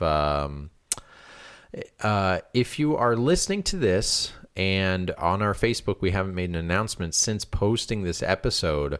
We have a little, what do you call it? A little scavenger hunt. A little scavenger hunt. Okay, due to the laziness and ineptness of myself, I have kind of realized sooner or later we're going to accidentally repick a game because we've almost done this already, and hopefully I'm not doing it this week. But the two other dads here assure me I haven't repicked this game. But I was keeping tally and kept a list of every week our handheld holla games we've picked so far. So then we can also kind of see, we haven't talked about the Game Boy Advance very much. We haven't done the PSP. We haven't done the DS or something. And I totally lost the list, so we don't care to go back and figure this out. So if you are so implied, you would like to go back and listen to all our episodes since probably around episode 10 or 11 or 12. We'll give you a little hint. I'll give you a hint that it started out with, I'm pretty sure I picked Grip Shift, at least for my first or second pick, and Adam picked, I'm pretty sure, Pinball for the Dead. Yeah, Pinball. It was either the first or second episode. So if you go back and find Pinball of the Dead, that was the first or second time that we ever did our handheld holla segment, which back then we called it, what did we call it? Pocket pick? No. We didn't have a name for it. We called it just whatever. I don't know. Yeah, What the heck did we call it? We didn't call it anything. We just picked games. We just picked games. Oh, okay. So We don't need rules or words. Yeah. We didn't even have horns back then. We didn't even have We're the basic Video Game bros. Dad's horn band. yeah. That was before we hired those guys. Yeah. So We're basic bros, man. So our first listener that messages us on our Facebook page, which is facebook.com/videogamedads, of all you need to do is have each episode, you don't even tell us which dad picked what, but have our handheld holla picks in order, preferably of all the games that we've picked so far, and put those in a nice list for us. And if you do that, I'm going to buy you and Shane, we're going to send you a shirt for free. Yep, we're going to get you a shirt. And it'll be shipped to you for free. And I'm also going to put a complete in-box video game in there. Ooh. Yeah, I'll let you maybe pick from, like, I'll let you know. I won't tell you what game it is, but it's not going to be some, like, crazy expensive game. But I'm one of these two guys that I don't really value boxed cardboard stuff. If I get a game that's, like, complete, it's on accident that I get it with stuff, and so it's like that would be the price if it was loose anyway. So, if you like Super Nintendo, Game Boy, whatever, I'll give you some choices of systems to pick. I will send you from my video game collection, all for you just to maybe go back. Maybe you've been keeping tally. It won't take you that long to search through it and give us a list. First one to do this after this uploads. We'll get a t-shirt in whatever size you want shipped to you free, and a video game from my collection, and maybe some pins or some buttons, whatever we can fit in a flat rate box. Slap in there. But that will be to you for doing some legwork or dirty work, because that's definitely worth the the effort it takes for us to send that out, because I have this fear, like, I don't want us to accidentally pick a game we've already picked before, right? Yeah. That would be kind of lame. So that's why I kept the list, and then the list got gone completely. So that's the reason we're doing that. So our handheld holla, we're just going to showcase a handheld game for each one of our dads. Let's do Adam first. What do you got? All right. I don't want anybody judging on me too hard, but tough. It's going to happen. I can't wait. I mentioned What this do you in got? I have mentioned in the past that I like rhythm games a lot. Rhythm games are great. What are you worried about? So Elite Beat Agents for the DS. Yeah. That's my pick. That's a great game. Okay. Yeah, and this Yeah. could be a popular game or not, or just It was kind of a It's whatever popular somebody- game. It when was came pretty out. popular, yeah. So Even I and heard about it. it's not expensive. It's easy to find, but it has popular songs from the early 2000s, and you basically tap along and move your stylus to the rhythm. yeah. And it's a fun, enjoyable, nice little excursion of a game that you could play for 5 or 10 minutes at a time. Oh, and I haven't played this Elite Beat Age. I was thinking of, what's the one where you're a trial person? Phoenix Trial Jury. Oh, you're thinking Ace Phoenix. Okay. Attorney at Law. Yeah, I don't know why I'm thinking that. But okay, Elite So this Beat is on Agents. DS, you said? This is on DS, and Okay. I think it might be a first party game or a second party game, but yeah, Elite Beat Agents. Elite Beat Agents. All right. The cover doesn't make you think that it's a rhythm game at all. It has guys in like FBI suits and glasses that are all cartoony, but it has a nice cartoony style to it. It's actually a really well put together game. It got good reviews when it came out. It's a lot of fun. So if you like rhythm games and you have a DS, that's a good one to get. Okay. All right, Shane, what do you got? I'm going to go with Ninja Gaiden Shadow for original Game Boy. I actually played that last night a little bit. It's pretty fun. It's like a Ninja Gaiden game, but it's really cool. It's almost like instead of jumping on the walls like how Ninja Gaiden does, you use almost like a hook, like Bionic Commando. So it's really cool that you could climb up and then you sort of crawl across, and it has a normal power-ups. But I mean, it's pretty much basically the same thing, but I really like that mechanic too. So, yeah, I don't know about this one. It's called Ninja Gaiden Shadow. Is it pricey? It's a little pricey, but it's a really fun game. Like if you get a chance to get it for cheap, Not pricey like Ninja 5.0. Yeah, no. That game's great. Though that one's got that hook shot too. Oh, you can play that one. You can borrow it's got mine. a grapple hook. I don't know. It's really good. How much are we talking? $15? Because if 30, you're saying a little, 35. that is pretty pricey for OG Game Boy. Yeah. And how much was yours? Oh, Just so I don't warn even know. listeners. I think ballpark you probably get 10. You probably get a loose card for $10. I mean, Sure. you probably get a complete for 15, something like that. Sure. Okay. Yeah. And I'll stick with What'd you get? the original Game Boy as well. And I was really afraid I've picked this before, guys, but we'll find out. Listeners, keep me honest. They don't think I've picked it before, but I really love this game. It's my first Castlevania game I ever played, and I put more hours into this, which doesn't take hours to beat the game, but it's the only one I've probably beaten all the way through. And I know there's a lot more other great Castlevania games out there. This is Castlevania 2 Belmont's Revenge for the original Game Boy. Okay. I got this one when I was a kid because the way I used to buy games was buy the cover art and if it was on sale. Yeah. And I think this was on sale and the cover art was really cool. And luckily I picked right because I didn't know there's 3 Castlevania games for the original Game Boy. Mm-hmm. The first one's pretty good. The second one's amazing. The third one I heard is terrible. I haven't played it. Which one is it? I think is it Adventure? Castlevania Adventure is the one that's not no, I think good? the first one is called Adventure. Okay, maybe that's the good one then. And then the third one's just, you could tell because even the third one, I can't even remember which is weird. which, but there's 2 that are supposed to be really good, one that's bad, and then there's the spin-off Kid Dracula, which is actually supposed to be really good, and it's also very expensive. Yeah, I have Kid Dracula too. At least I think that is a spin-off of Castlevania, right? I don't think so. I think so. Right. Yeah. But anyway, what's great about this game, the music, the sound, the gameplay is honestly for the original Game Boy, really, I don't want to say pushes the limits, but boy, if you ever think the original Game Boy is hard to look at or the graphics aren't good or it's super simplified, it's really well done. The graphic representation of all the enemies and everything just look really, really good. It's challenging, but it's one of the best original Game Boy games to look at and play that I think, and it's definitely top 5. And I used to play Game Boy all the time of hours played as a kid. I just like this one. I don't like games like that. So if you're at all somewhat a Castlevania fan, you have the original Game Boy, seek that one out. You will not be disappointed. It's one I could still go back to play now, and I don't want to put it down, so it's really good. How much is that one costing? It varies. It is kind of the more expensive of the 3, but I remember it wasn't past the point of being worth it. I think probably like 15, 20 or something. Yeah, 15, 20 for a loose cart, and that's probably the bottom you'd get. I think you could get up to 30. But the cool thing about original Game Boy, if you search hard enough and you look in lots, you can get a copy or maybe one where the label's a little messed up. It's the joy about the original Game Boy. So it's nothing crazy, $50, $60 or anything like that.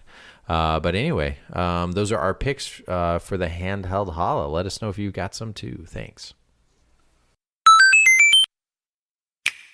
So, interesting announcement this week from the most incredible, bestest company on the face of the planet. Yeah, from Nintendo. And you're not kidding. I always like to do this so people kind of know if we are called video game dads. We are not any specific type of video game dad. We all like our different things. And how do you feel about the company of Nintendo, Adam? If I was going to get a company logo as a tattoo, okay, that'd be it.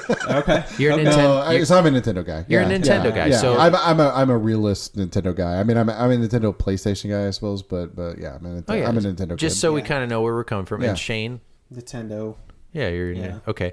And I am the least as far as like really favored. And how do you call it? Like enthusiast? How would we call it that? Fanboy is a stupid word. Like you're an enthusiast. I really like Nintendo, but like I just like certain games more than anything. Super Nintendo versus whatever.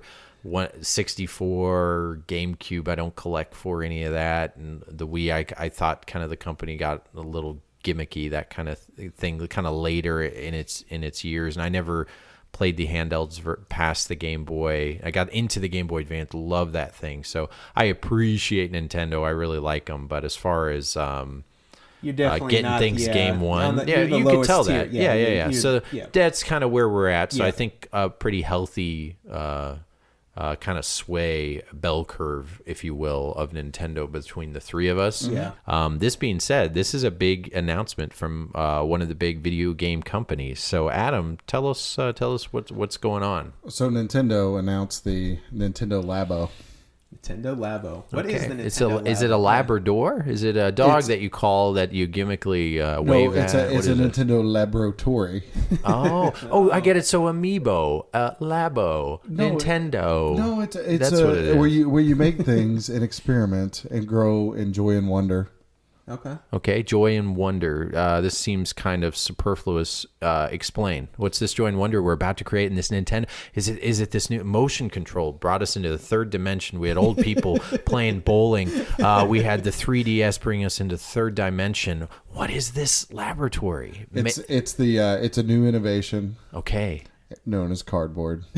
Cardboard. Yes. Is that like code word for like the C stands for carbon, the A stands for adventure? No, it means cardboard. Yeah, like paper. Oh, okay. Yeah. They really are thinking that Nintendo people will buy anything. Is this what they're doing? Is Nintendo sitting back so here's the deal. There are games that are going to be made for the Switch that interact with new accessories that you build yourself out of sort of Lego-like cardboard pieces. Yeah, okay. That you punch out of these molds and reassemble. So it's an interactive thing.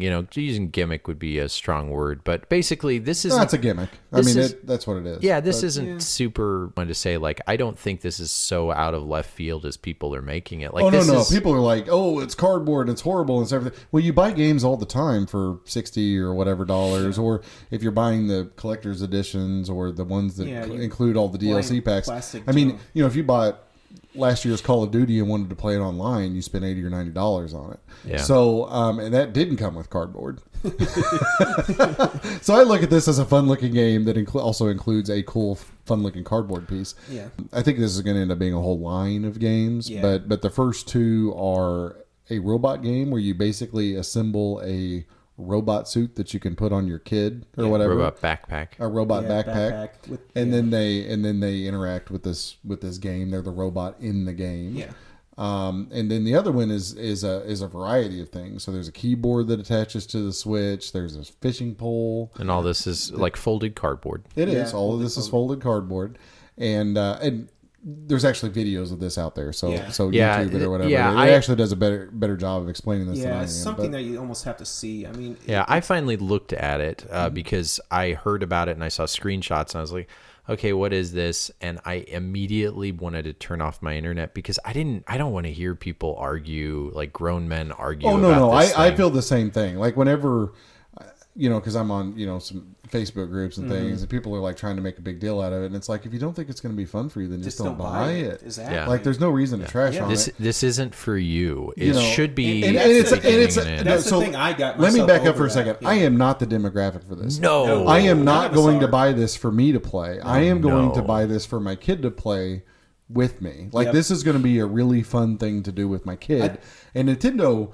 As a result, I'm just going to go out on a limb here. I think this is going to be the big new thing. I think they're going to sell a gazillion copies of this. I think so, too. And I think they are going to make a ton of money. I think every kid's going to want it, and I think every parent's going to want to buy it for their kid because it's a thing that they can But hold on, you need a Switch for it. So this is an accessory for a Switch. So the next big thing means, will this sell Switches? Yes. Okay. Yes, I think so Yes, too. I think if people have not bought a Switch, It's after the holiday season, so is this going to come out next holiday? Because this seems like a holiday product. Comes out in April. Yeah, April. yeah. I'm just, again, I know the answers to this. I'm just kind of talking. You're really confident it's going to be the next big thing. Why? Because every time Nintendo does something like this that everybody says is a horrible idea, it ends up being the biggest thing ever. I think it's almost universally. When I was able to wrap my mind around it, it's not for me and it's for my kid, and just sitting there thinking about actually helping my kid put this together and actually letting them play. It's the same reason people spend $150 on Lego sets to build with their kids. It makes sense. Yeah, they're going to sell a ton of them.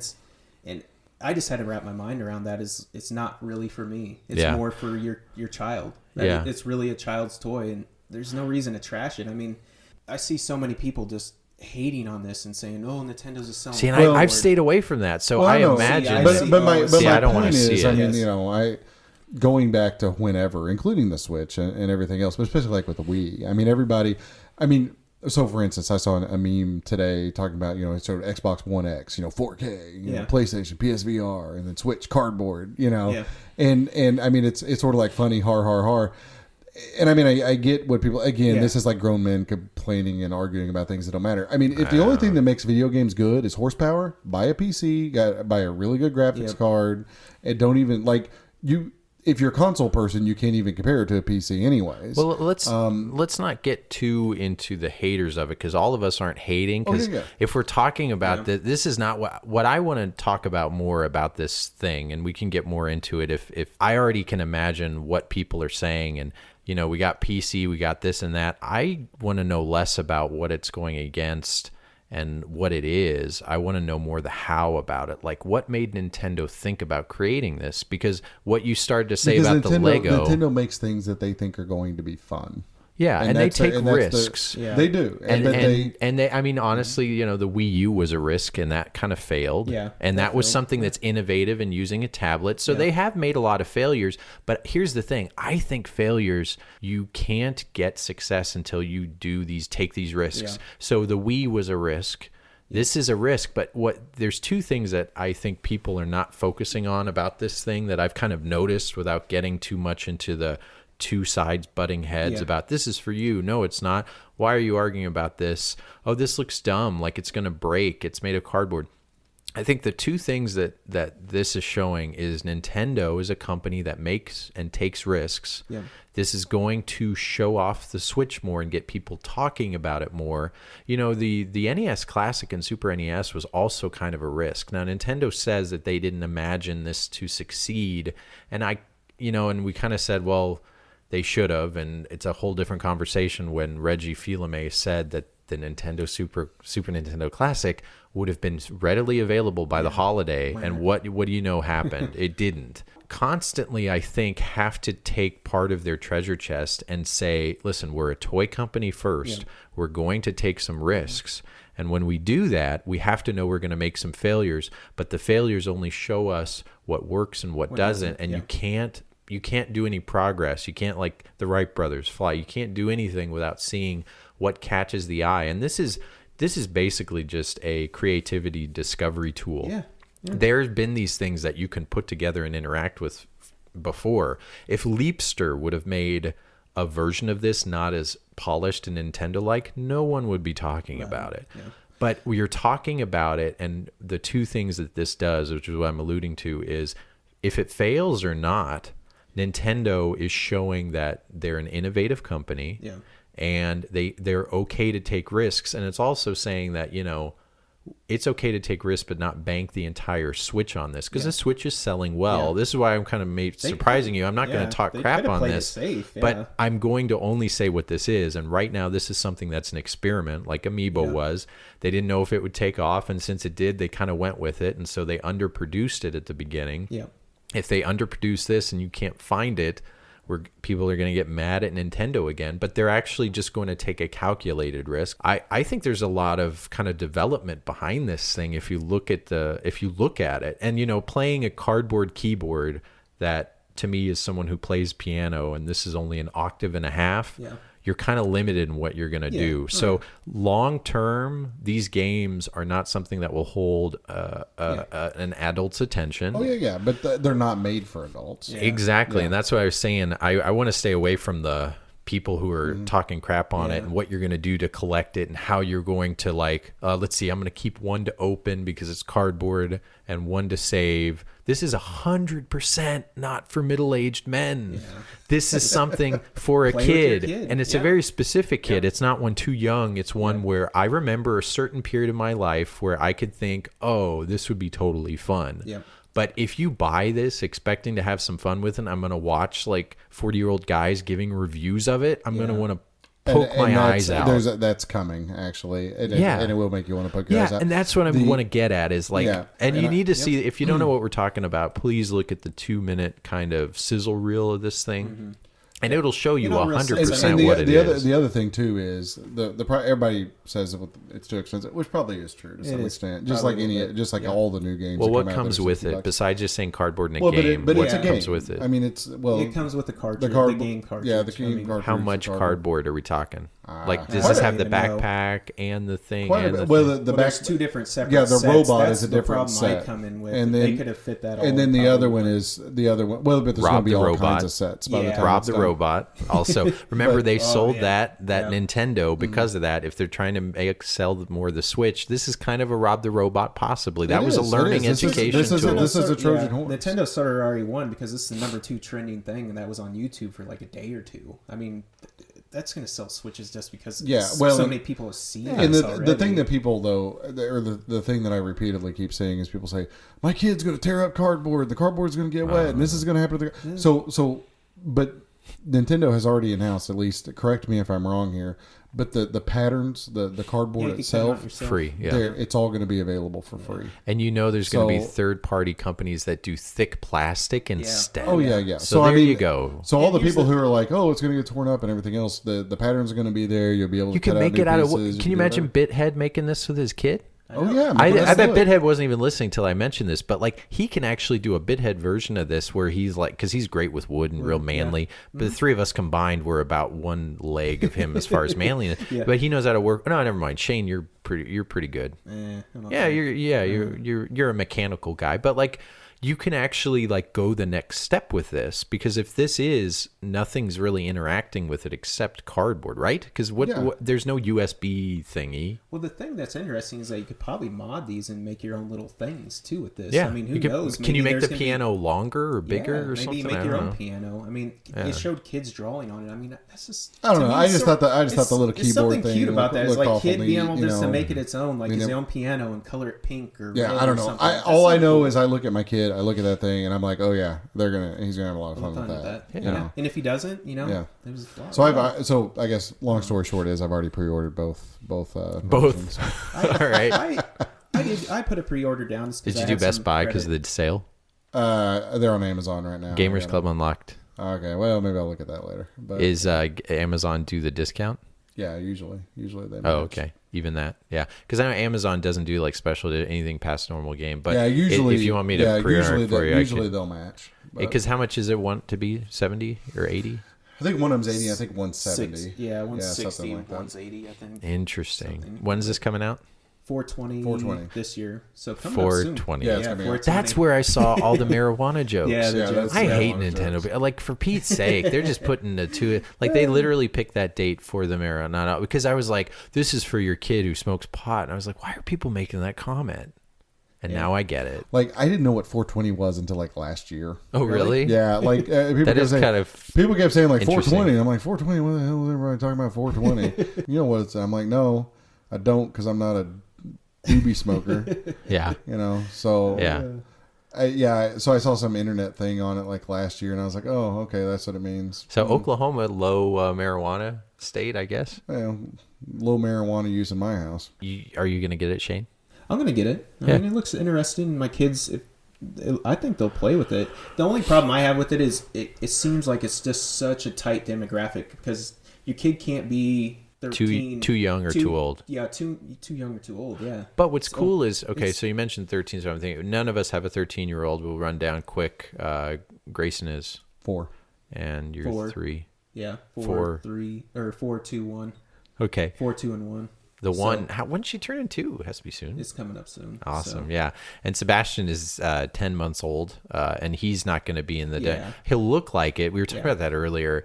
I love my See, if I was in boy. your situation, I would not pre-order it. No. I'm just being truthful. I just wouldn't blindly get this. And I so want him to get to the point of playing games, but all he's doing right now is learning how to pull up on things, like literally, like standing next to something. He can't walk yet, even though he's a big kid, and that's the Shane and I were talking about that earlier. Shane, your boy is large for his age too. Yes. And yes. so Very big boy. Sebastian's not even 11 months old. 18-month clothes are like not loose on him. Yeah. And like, Team a tight shirt. yeah. And so like he looked, we went to a park earlier today and there was an 18-month-old there. 17 or 18. It was funny. The dad at that point didn't know. It was funny. Like, oh, how old is he? And he was like, he looked up and he was thinking about it. His 2 kids are there and he was cool. Like you could tell he just point where dads hang out and Yeah. go to the park and just sit around and talk about crap. But the kid was shorter than Sebastian, but like walking around, picking stuff up, hanging us acorns, talking to us.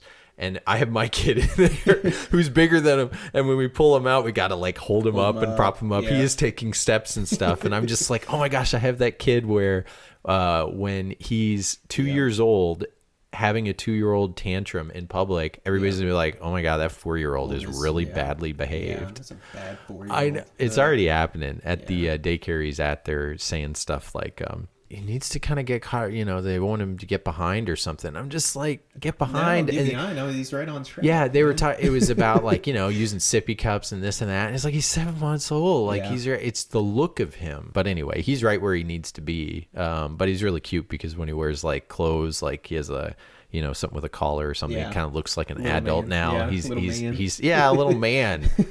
Gosh, it happens fast. You guys are right. Like Yeah, you guys they remember. go quick, man. I mean, No, they like grow our right kids- up. Yeah. But we're okay. Anyway, we're far away from the Nintendo Labo. I actually They're think 4 kids. Labo sounds so much like Lego. Yeah. I mean, It it's does. just Oh. I think that I sort of never just thought ticks about me off that. about the Labo is like, instead of working on this, it sort of ticks me off is that why weren't you working on like the virtual console? Like that's don't- not even the chat's not even. they done. don't need to. They don't Oh, need yes, to. they do. Their Like, I would internet like is to play Mario terrible, Kart yeah. against They you and don't actually need it. talk to you Don't need and it. not have this splitter that The breaks off into 90 million chords. That drives me nuts. Yeah, that that's drives true. me nuts, man.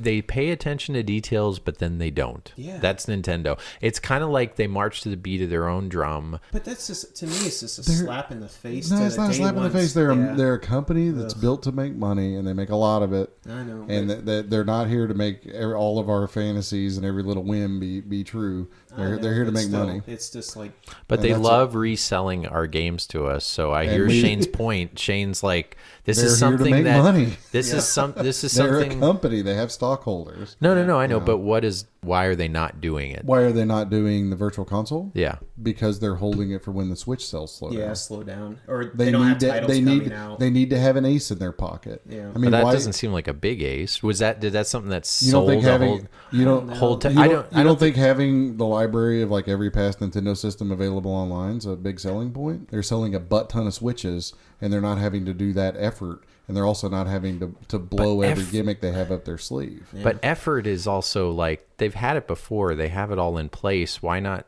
just release it? And do they have enough? This is what you said. You said it'll sell more Switches.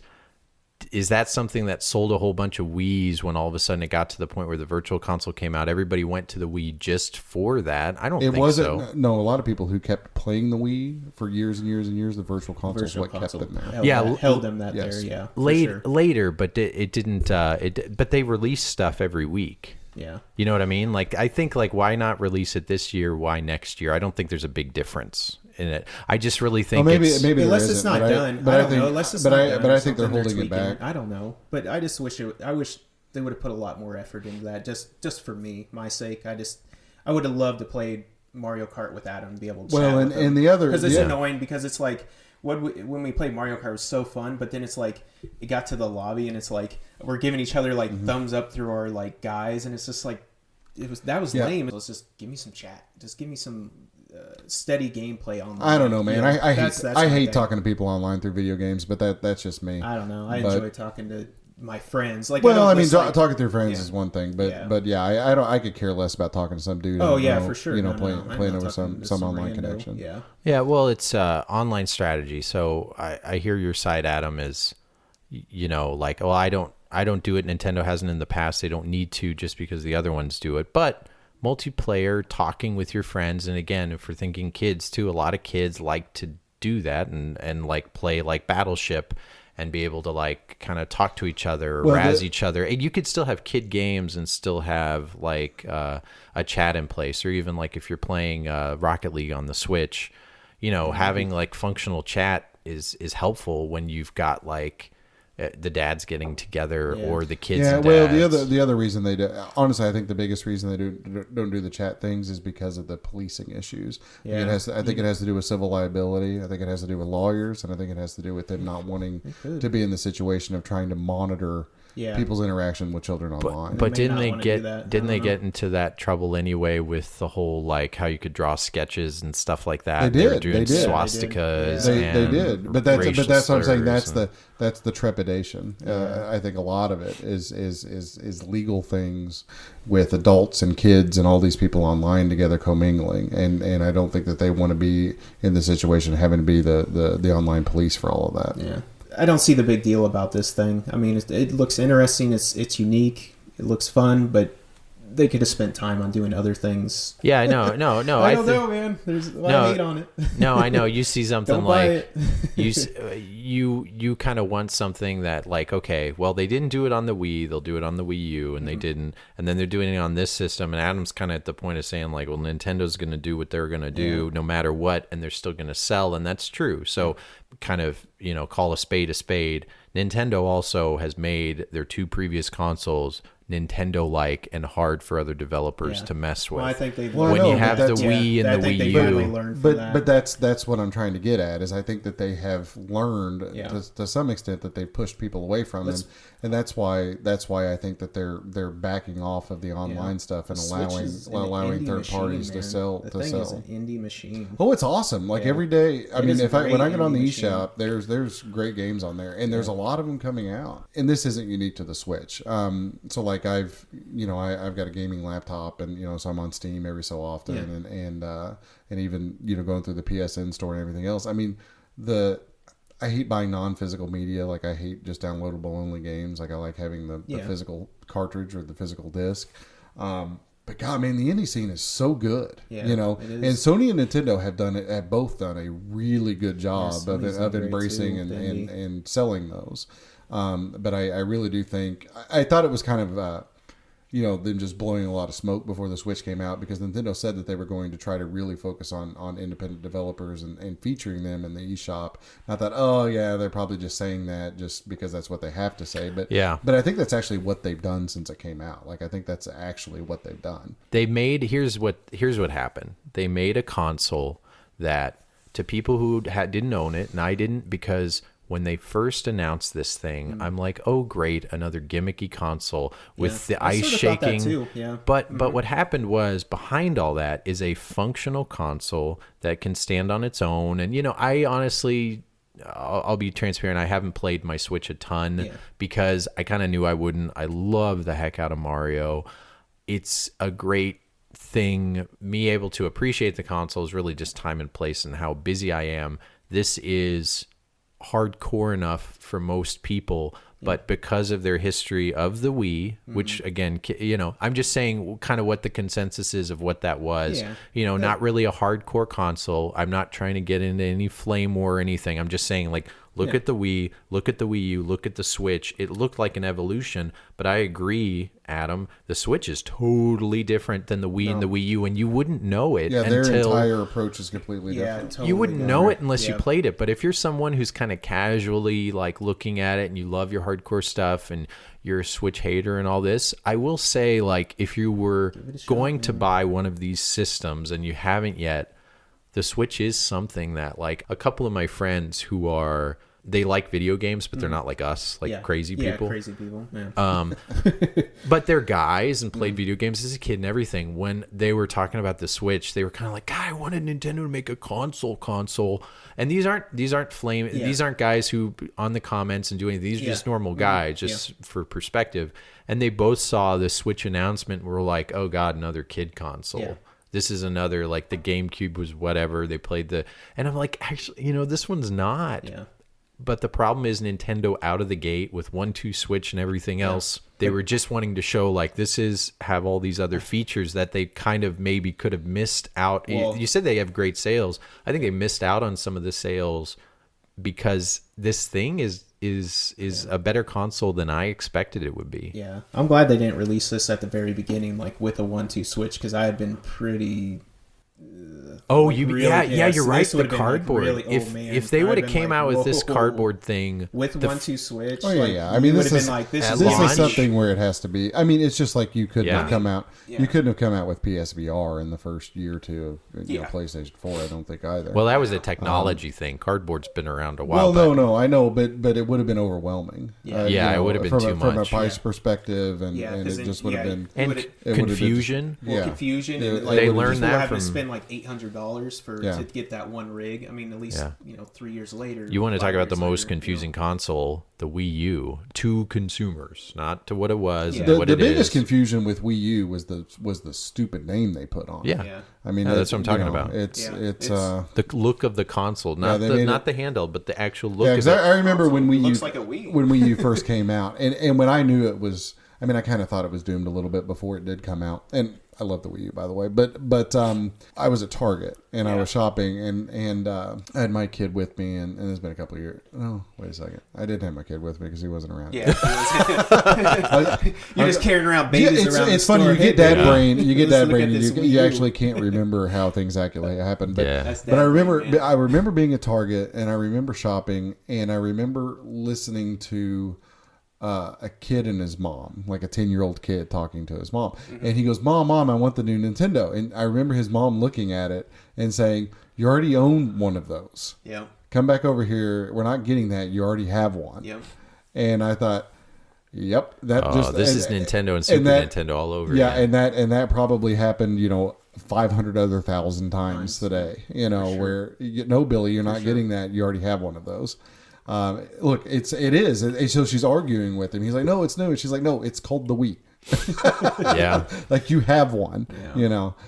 So It felt so peacocking. It felt like, hey, the Wii is great. Tell that like out of all the top names for this, which they had top names, this was not number one. But they thought like, we like this one enough, and because we're awesome, we sold so much. Like this will be fine. And they made a mistake, and it was a mistake that Yeah, I usually think- happens when you win a console war. yeah, I think it was actually, I think Michael Scott got hired at the Nintendo naming factory. Who's Michael Scott? I don't know. You ever watch The The Office?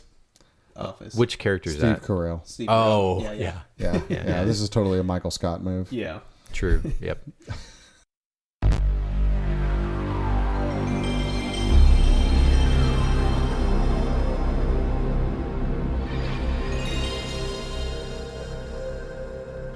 But anyway, besides cardboard, Adam, have you picked up anything? Yeah, so I actually have a very interesting story that I thought I would share with you guys. And I've kind of been keeping this a little bit to myself, but I went to a local game shop the other day, and it was one of those things where we were going to meet up with some people, and they were going to be late, so I had like 20 minutes to go, do something. So I'm driving around, and we stop. My wife's like, where are you going? I'm like, I'm just going to drive around because our kid was asleep in the back of the car, right? Yeah. So, but I happened to kind of drive towards the game shop, and So happens. So yeah. So I'm like, is it okay if I go in? She's like, yeah, it'll be fine or whatever. I'll just stay out in the car. So I park, walk into this place, and it's the kind of store that they have all their kind of cheaper, generic, or more common games out in the common area. Yeah. And then they have kind of the nice, fancy things in the display case. Well, for anybody that's listened to the podcast for very long, I collect GameCube stuff, and I actually have a pretty strong GameCube collection, and I probably have like the top 19 of the top 20 rarest. Actually, that's not true. I think I have 18 of the top 20 rarest GameCube games. So I think of another pretty rare one I don't have. But anyway, one of the games that I need to is I quote unquote air fingers quote need is the dual disc Metroid Prime Zelda Wind Waker disc, which has gotten incredibly expensive at times. Oh God! Tell me how much it is so I can roll my eyes. $300. Oh my roughly God. is what it runs retail. Nintendo people, I can't deal with you guys. And but it's pretty rare. I've actually never seen the disc since it was brand new. Way back in the day. This is the 2-in-1. I've seen it. Yeah, this is the 2-in-1. Yeah, I've seen it. Yeah.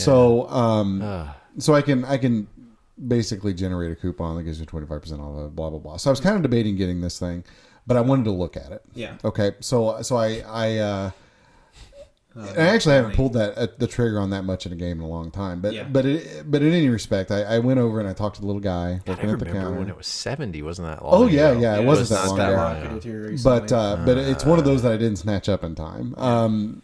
But the other one that I need is Gotcha Force. That's jump too. But anywho, so I go over and I said, "Hey, dude, I need to kind of look at this thing in the case." And so he walks over to the case with his little fancy keys, and he opens it up and he takes it out. And he takes it out of the case, kind of like it's made out of like it's made out of fragile glass. Yeah. Okay. And he kind of turns his back to me.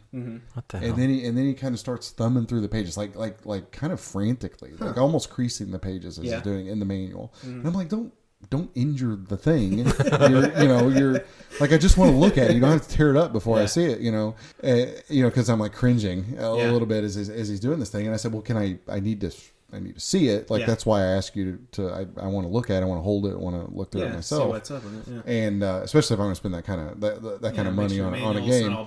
Yeah. So he turns around and he looks at me and he goes, "I am not going to hand you this game." What? And I said, "Excuse me?" And he says, "Yeah, you don't look like the kind of guy that I'm going to allow to hold the game." Wow. Was he messing with you? No, he was not messing with me. He was dead serious. Wow. And I said, are you joking with me right now? And he's like, no. This is why you didn't tell the name of the store. Yeah. And he says, no, he's like, we sometimes get some bad people in here, and so I just can't trust you to hold the game. I might not have to go. But he said, here's the thing. He should say, okay, just pause. He should have said, "I don't let anybody," but he said, "You don't look like the kind of guy." What were you looking like, Adam? So I was wearing hoodie. Apparently a pretty apparently. I mean, we're not all going to be in the cover of GQ, but Adam doesn't look like he's 1 foot. So I was wearing a black hoodie, which might have had something to do with it. I'm not sure. But in a t-shirt. Okay. I was wearing my Neo Geo t-shirt actually, and I had just regular jeans on, not holes or anything, and they were pulled up around my waist. And no ski mask on and no a gun. Ski mask on. No ski mask. Okay. Yeah. No Tom C. But I just couldn't get over it. And I am someone who speaks my mind generally, and kind of went a little nutso on this guy. Not nutso, but there's about 20 people in the store, and I chewed this guy's ass for about 30 seconds straight. Good. And so I asked him if that's the way he talks to all of his customers. Is he normally that insulting to other people? Who the heck does he think he is? These kinds of things. Oh, were kids around? No, I didn't cuss, but I did tell him that you don't talk to other people that way, and did question who on earth he thinks he is. Did he make a puddle? No, well, he looked he's about a foot shorter than me. Okay. I was going to say, because two things happened. Did he come back at you? Yeah. No. He did not come back at me at all. He just kind of cowered down a little bit. Usually when somebody does that, they're like pumped up. No. I mean, like I said, the whole interaction was very, very strange. Yeah. And so I you cannot talk to people like that. I know. I'm that way too. I would have reacted the same way. And I said it doesn't matter if I'm rich, poor, or anything else. You just can't talk to people like that. Yeah. And it was just kind of matter of fact about the whole thing. And of course, all this right in front of his manager. And so he said, well, I didn't, well, I can bring it over here and you can look at it or whatever. And I said, no, you can take your game and you can keep it. You're not going to sell it, and you're not going to sell it to anybody else if you're not going to let anybody look at it. Yeah. And I said, you have a nice day, and you're going to be sitting on that game for a long time. Yeah. And I walked out. And that guy won't care because he's an employee anyway. But you think the way he was acting with the game that it was his personal, prized possession. But I would have bought it, and I would have pulled out hundreds, and I would have broken in front of it. Not only can I buy this, I can do this to it. I want to see you eat it. I would have kept going. Where's the ceiling in this situation? But it was just, like I said, it was just. I need to return this. It was just such a Give me your bizarre hand, thing. And so play that game where you go. Yeah. And so I got out to the car, and I had this kind of big grin on my face because at that point I thought it was kind of all sort of amusing. Although my blood pressure was probably still up a little bit, and my wife's like, oh, "What are you grinning about?" And I'm like, I just about got in a fight with a guy in the store, and she She's says, like, oh. Yeah, and she's like, over what? So I kind of told her what had happened, and she's like, well, I'm gonna go in and talk to him. I'm like, no, I know you're gonna sit there. We're just gonna drive home. Yeah, that's probably one of the weirdest things ever. It's a good thing your kid wasn't with you too, because you were free to kind of do what you wanted. Just kind of. But like I said, one of the most bizarre, especially. I mean, it definitely is the most bizarre interaction I've ever had with somebody at a retail store. And this is the Midwest. Like I expect, but like that's super weird. Like that I'm doesn't happen. I'm not going to let you hold this because you don't look like a guy that I can trust or something. I mean, it's just what a weird thing. I'm an unsavory appearing character. It turns out. Oh, Adam. but so that was my fun shopping experience. Now, that being said, I did go to another gaming store and I picked up some box and television games, which is kind of a little bit weird. But I always buy those if I see them and they're in really good shape because they're always like $1 a piece for a box and television game. What else did you get? Those are the main ones. I mean, I've had a couple of limited runs come in. The cool thing that I have, and I ordered this thing like a little while back, but they get custom made or they get built custom. Is I got I finally got my NES Christmas cartridge in. Yeah, we were just checking that out. The 8-bit Christmas like multi-cart from Retro USB, which if I understand it correctly, the guy that runs Retro USB actually builds all these things himself. Really?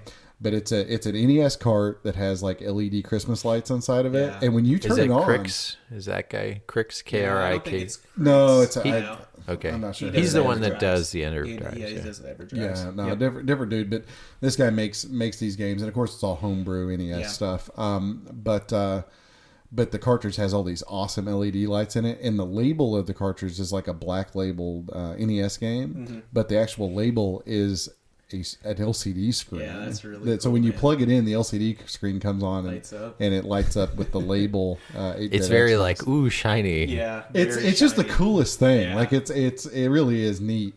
And of course, all the games have like Christmas music in them and everything else. But the game's kind of set up like an advent calendar. It looks like, and so you turn it on in the month of December, and there's like certain games are supposed to play certain days of the month. How does it tell what month it is?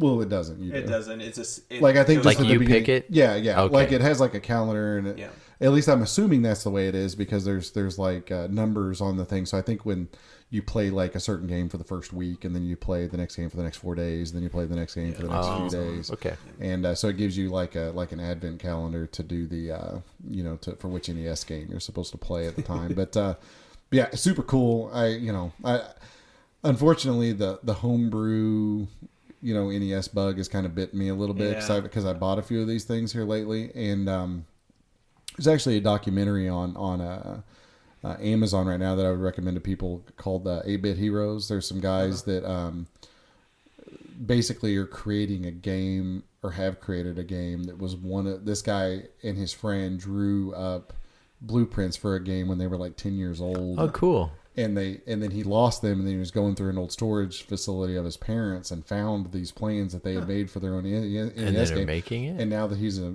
40-year-old, but he knows that. Like, is it awesome? Like, if he did that, and then he actually is a designer, or he actually he's actually programming the game and putting it all together because that's his job now. He's actually some kind of a music composer or filmmaker or something. Oh, so he's creative. He has, he's literally learned, machine programming code to build this thing. That's even harder. It's a real interesting documentary. I've only watched about half of it now, awesome. but it's called 8-Bit Heroes. The new 8-Bit Heroes. Okay. Cool. But the other thing is he's had a lot of help, from there's a team, that's built it. But they also built an engine to create new NES games, and they're kickstarting that right now to develop and I don't endorse Kickstarter stuff because you never know if it's going to come out to fruition or whatever, but I have backed it personally. But it's they built this engine to create NES games that automatically codes for you. You just have to make the assets. You have to make the bitmaps and the assets and all that sort of thing. Yeah. So I backed it so that I can have a copy of the software. So maybe one of these days I can make a NES game of my own. Ooh.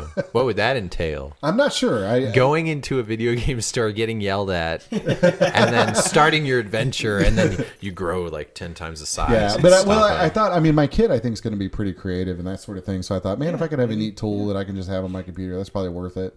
And they also send you, if you, depending on what level you back, you can get the stuff that you need to flash it on to to an actual NES EEPROM card. That's cool, man. So something kind of cool that's out there. Yeah, that's really neat. Those Amazon video game movies are kind of hit and miss. I found like if you see some of them popping up on Amazon Prime, like I watched a fighting game documentary and it was so bad. Really? Oh, it was like, it's not like King of Kong is good, and obviously there's some others that are decent, but there's a couple that like look like they were just kind of put together by, this was like his third choice for grad school type thing, where it was like, geez, like really, this made the final cut. It was like the console war. And I was thinking, oh, cool, this is gonna be about. Oh, this isn't. Like this is like some weird. There was one about like the Street Fighter scene and the fighting scene, which is like a different its own thing. But it was so like the way it was set up was really like these guys are warriors and they go into battle, and then they were like showing them with like war scene stuff behind them. Just like, come on, man, like. Like you've got to be able to, there's no humble bragging there at all. That was all just bragging. And it's like, I never heard of any of these guys, and I play video games. So there you go. What have you been the next collecting, 8-bit heroes.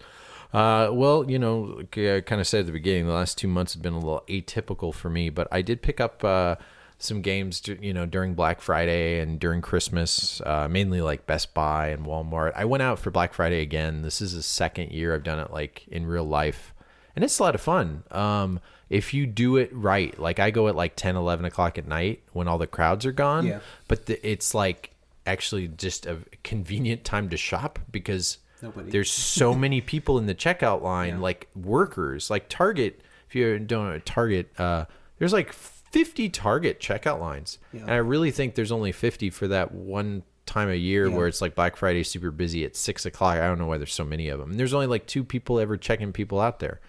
But when you go on Black Friday, 80% of them have workers there. And then if you go like 5 hours after it opens, it's just kind of like a reasonably busy day. So you can get through quicker than you could otherwise. So I did that again this year and just picked up some games, movies, Blu-rays, that kind of thing. I was out of town on. This is moving back a little ways, but I was out of town on Black Friday, and I was out out in the woods, basically. But I had my cell phone, and so I could do online shopping, and so I had I did Black Friday video game shopping and had all my crap shipped to Shane's house. So he was real happy about that. My wife is like, "What's going on?" Yeah, Shane. Like I got Shane in trouble with his wife because she's like, "Did you order all this and not tell me?" or whatever. She thought that he had ordered like all this crap, and no, it was me out in the woods ordering video games. That's funny. That's funny. Yeah, I didn't go as crazy as I've done in years past, but I got a good amount of stuff besides what I've bought. Oh, and we did, of course, you guys said it last time, we did that like fun little early December Christmas sale in Warrensburg, and I got a bunch of I think which is rare. I guess I beat out Adam as far as like filling Adam's car worth of stuff. Yeah, you did get more stuff than me. Bigger stuff, which has never happened ever. I was like pulling stuff off the wall because the whole store is you like literally were pulling things off the wall. Yeah. There was like really cool like neon signs and stuff. I don't know. Prices, I mean, it was really good prices. Everything was half off. Like you never see that, but anyway, that was fun. So yeah, thanks again, Nolan. And I didn't mention this on the last podcast, but I actually filmed like a personal documentary on my cell phone. So there's footage of all that. I may actually put it into that'd be cool. 5-minute brief video at some point. Cool. I would. Yeah, and I think there's a really not flattering video of me at like 4 a.m. With my eyes all bloodshot, like I'm going to Shane's house. I mean, I look like death warmed over when I, right after I got up in the morning. It was really early. On Video game junkie, man. Yeah. Yeah. I get my fix at 4:00 in the morning. Well, I'll quickly say, even though we didn't talk about it, just quickly, like what I played too, since I didn't buy much and I haven't played much, I could say I played Wolfenstein 2 over the last 2 months. Is it good? I beat it. It is very good. Nice. I've talked before how much I like that. I got the DLC Frozen Wilds for Horizon Zero Dawn. That's also very great. So those are the only two like games I've played. But Wolfenstein 2, I can't say enough about it. Just the writing. It's a bigger game. Like the last game, the central hub. This time the hub is not like a bunker. It's a like submarine, which I don't think is a spoiler. But oh man, I'm actually thinking of the story beats right now. You guys should both play the game because if you want to say I wanted to talk about the first game, this game has a beat in the movie. It feels like a movie. It has a beat in the game unlike anything I've ever seen that happens halfway through. That I want you guys to play this game so I could talk about it, because we don't play enough games together that we could talk about, even though we say the book club. But like modern games, like this is a game that it's a first person story game. Like you guys can just borrow my copy if you don't own it or whatever. But there's something that happens in the game where I was just like, I wanted someone to talk to, because I've never seen this happen ever. I've heard before about, it deals with these kind of family issues, like hard, difficult scenes, and it does have that, but it has a scene in there that I know if our listeners have watched the game where I was just like, okay, well, that's a new one. I played a lot of video games, never ever seen that ever in my life. So you guys should definitely play it. Also, been playing PSVR. I'm kind of in a nerdy little group, as my wife always calls it, of like PSVR enthusiasts right now, where we chat every day about PSVR and just talk about random stuff. It gets pretty meta in there. Yeah, it does. Yeah. But here's the thing. The only reason I hadn't really played it very much the last 6 months, and then randomly I got back in it because my wife and I realized like she can watch TV and we could be in the same room, and I can have my PSVR headset on, play any game in VR.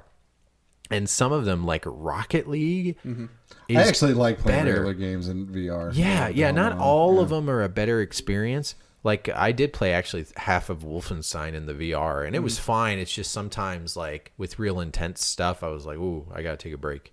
But Rocket League is not only better to play, it's more fun. If you don't know, Rocket League is like it's definitely in my like top 10 games of all time. It's a rocket powered cars that can double jump and basically play soccer in a big arena, and it's a multiplayer game on the Switch. Based on a true story. Yeah, based on a true story. But yeah, it is. I don't know. I just love this game, and like last Switch night, Rocket League's actually pretty good. Have you played it yet? no, I played someone in it because I saw someone with a Mario hat that I was playing last night. But it's cross whatever because I saw a Mario hat definitely in the PS4 one. But I mean, the PS4, obviously is really good too, but actually it's pretty serviceable. What I love about this game is every single one of the cars and every single one of the power-ups and everything else, there's no advantage over anybody else. Is like only that. skill. I like that. So you can play and have the default car with the little hat on it, and doesn't matter. But there are loot crate boxes in this game now that has however you feel about loot crate boxes, if it's only cosmetic, which obviously this is, it's fine. But the problem is the loot crate boxes like cost money, and so you get a new car and a new skin and everything, and it's like really fun and exciting. So I definitely like spent like $20 last night on some loot crate boxes, and then when I didn't get anything, I found there's eBay sellers who actually just sell the car, because they actually have all the like rare drops, and instead of paying 99 cents, they'll have it for like $2.50. But then when I actually for once like treated myself, I've had this game, I got it for free. I have put more money in, I have put more time into it than a lot of $60 games, and I feel like this is just a way to pay back the developer. So $20 to me on a game that has brought that much enjoyment, it feels like giving into the jar, like into the money jar for it. I ended up doing the loot crate thing on and I like didn't get good stuff. Like there was a lot of those 99-cent things that would have been like a skin decal, not like a really cool like animated wheel. So then at the end of it, I was like, oh, that was a waste of $20. Let me just go spend the extra $6 on the things I want, which was perfect, because then the eBay seller has the car that I wanted that like no one else I've been playing has, and it's a rare drop. It's like 1 in 40. And because he has so many and he plays so much and he trades up, he has like 50 of these. He sells them on eBay. And there's also like goal explosion specific things. Like when you score, okay, I didn't know that yeah, about it that. gets Wow. like I want to show you like how like awesome my thing looks now, because when you score a goal, the bomb blows up, Yeah, it right? blows up, That's the cool thing about Rocket League. When you score a goal, it feels like you're slam dunking something. Yeah. And so now they have goal explosions where if you score a goal, there's like a Grim Reaper that comes out and wow. dabs, or there's like this like hellfire thing that like when it blows up, there's like this skull thing that like screams at you. There's one that like looks like it's frozen and then blows up. It's kind of like a firework or something. But they have a new one in there that's really rare that's called like Party or something. And when you score a goal, there's all these balloons and confetti and little kids going hooray. But it does it in such a like over the top crazy like Rocket League way. I'm like, oh, I have to have that. So of course, like I bought that goal explosion for like anyway, it's like it's so stupid, but I don't know. I don't do that very often. It's kind of like one of those things, like, you know, you're going, yeah, let's have a drink, let's have 2, let's have 3. As long as you don't do that every moderation or whatever. I end up doing that, and then playing Werewolves Within on PSVR and Star Trek Bridge Crew, guys. Like, dude, talk about super nerdy. This is I have not. I'm going to start playing that here pretty soon. I think. And you could play with people on that. Well, one, I correct? started playing. Yeah. I started playing Doom VFX last week. the Doom VR game is great. And you talk about something, you know, things being up in your face. Yeah. Oh, up dude. in your I can grill. imagine. Yeah. But The Star Trek one, just so you know, there's a tutorial that takes like 45 minutes to get through. You don't have to do it, but like, it's gonna get super nerdy to describe this. You know, when you watch Star Trek and you see there's certain people in different areas on the ship, and some of them like move their hand like this, and some of them are like, oh, shields are at 20%. I'll pull it from auto bay. Oh, the torpedoes are still, you know, they say all this crap, and you're just like, they're making it all up. Well, this put the game. It's kind of like someone describing driving. And then you actually like drive a stick shift. Like they can describe it all they want, but until you drive it, and it feels like I'm freaking driving and inside an Enterprise, because you are moving these things and pushing these buttons and learning what the engineer role is, what the tactician, whatever his name is, the captain who tells people what to do, and you're like, the way you have to turn your ship and accelerate, and how like if you get damaged, you can move these cells over. Like it feels like an actual like job you're doing, and now like it makes sense if you watch the show what they're doing and how they're driving the ship, and how this person has to you're spooling the warp drive, and then you can see it spooling and stuff. I'm like, this is so into a point of like, I'm kind of need to make fun of myself to make me feel comfortable playing this. You're turning into a Trekker, dude. Yeah. Yeah, You're forget Trekkie. This man. isn't Trekkie You're or Star Trekkie, Trek. man. This is just like freaking cool. I feel like I'm on a starship and I'm like, yeah, whatever. Make fun of me all you want.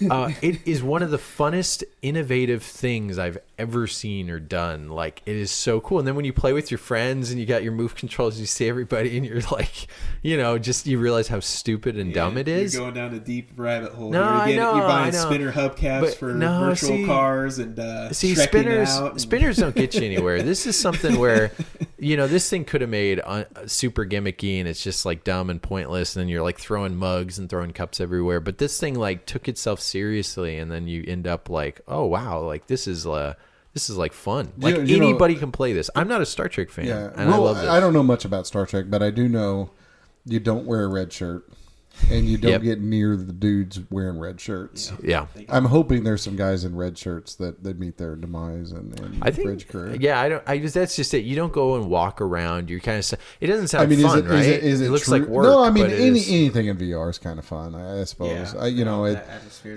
yeah, I mean, is even the great. stupid, you know, I haven't played that far into Doom. I played it, I don't know, an hour and a half or two the other night. And I haven't played VR actually in quite a while. See, that was Or at least- me, and then now I got back. I took a into big, it. I took a big break, and then I thought the other night, oh, you know, I'll play it. And I was like, wow, I need to do this more, you know. Yeah. But yeah, even playing like the tutorials of like, here's how you move, and here, you know, I'm like, oh, tutorial, awesome, you know, just Yeah. because it's in VR, you know, why not? I mean, you know, the dumb thing that I usually hate in video games is actually still kind of fun just because it's in VR. Yes, you know? exactly. Tutorials are like a different thing. Yeah. What about you, Shane? I haven't really had a chance to play too much. I picked up some stuff, did a few trades. I've been sort of getting out of my handhelds. I've been trading off a lot of my DS games. So I ended up trading off my Pikachu 3DS in the box and a few games. And then I ended up picking up, through the trade, I got a Super Nintendo, the Killer Instinct. Oh, yeah. Yeah, the box. And The coolest Super Nintendo box there is. There's some Nintendo cool, cardboard that we can all agree we're into. Yeah.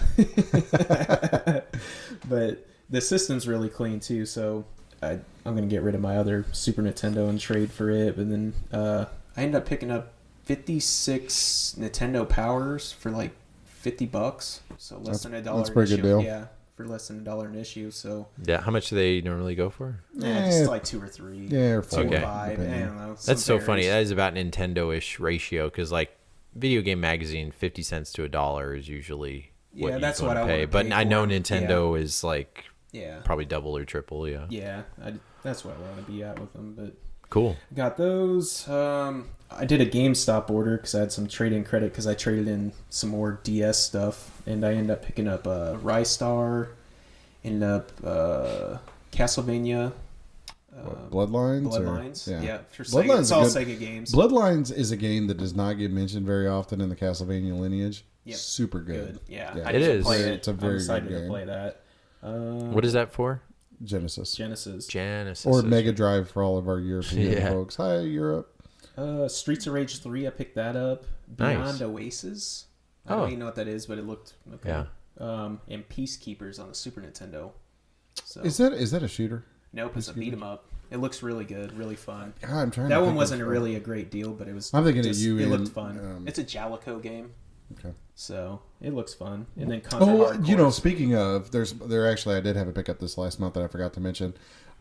If you go to Retrobit, they have official.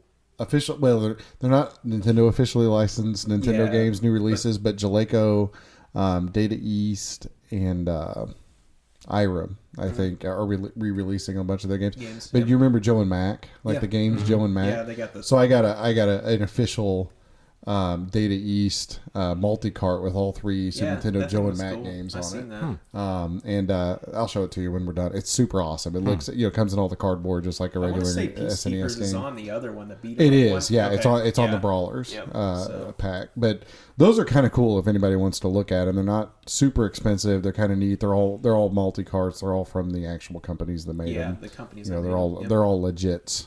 You know, I was going to say, too, Secret of Mana for the PS4. Ooh, that's coming Mm-hmm. out. Yeah. That was up. That's I didn't know this. I think I had that pre-ordered. It's a GameStop exclusive. So if you do, you got it from GameStop. Are you sure it's a GameStop exclusive in Asia? I think I may have pre-ordered the Asian version of it. Oh, I mean Asia, then it wouldn't be, but in the U.S. it's only GameStop. So I always grab that one. But anyway, it's cheap. It's $29.99, $19.99 or something. But anyway, just so you guys know, But it's a remake of the original, though, isn't it? Or is it the actual original ROM for the SNES? I understand it's the original. Maybe it's remade a little bit, but I think actually they haven't released much about it. But they're saying if it is, it's just slightly enhanced. It's going to be so it's kinda not, the it's old not like school. the new Wonder Boy where it's like a total reskinning. Yeah, no, it's not. Yeah, that's just it, because then it's kind of random for it to do just that one game just in that release. So I think it's going to be one of those like Halo Anniversary where it's like the old game for sure.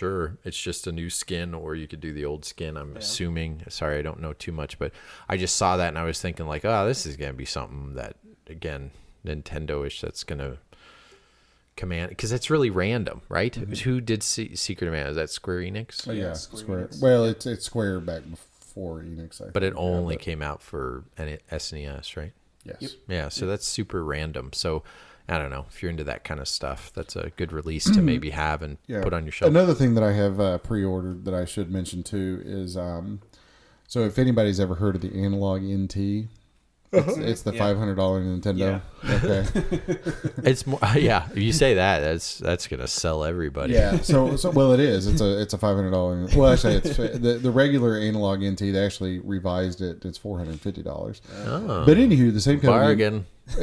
Well, it's actually a pretty cool little thing, but that's not what I'm talking about. So the company that made the company that Of course, it's cool. the company that made the Analog NT So it's the Analog NT is a Nintendo, a fully compatible Nintendo.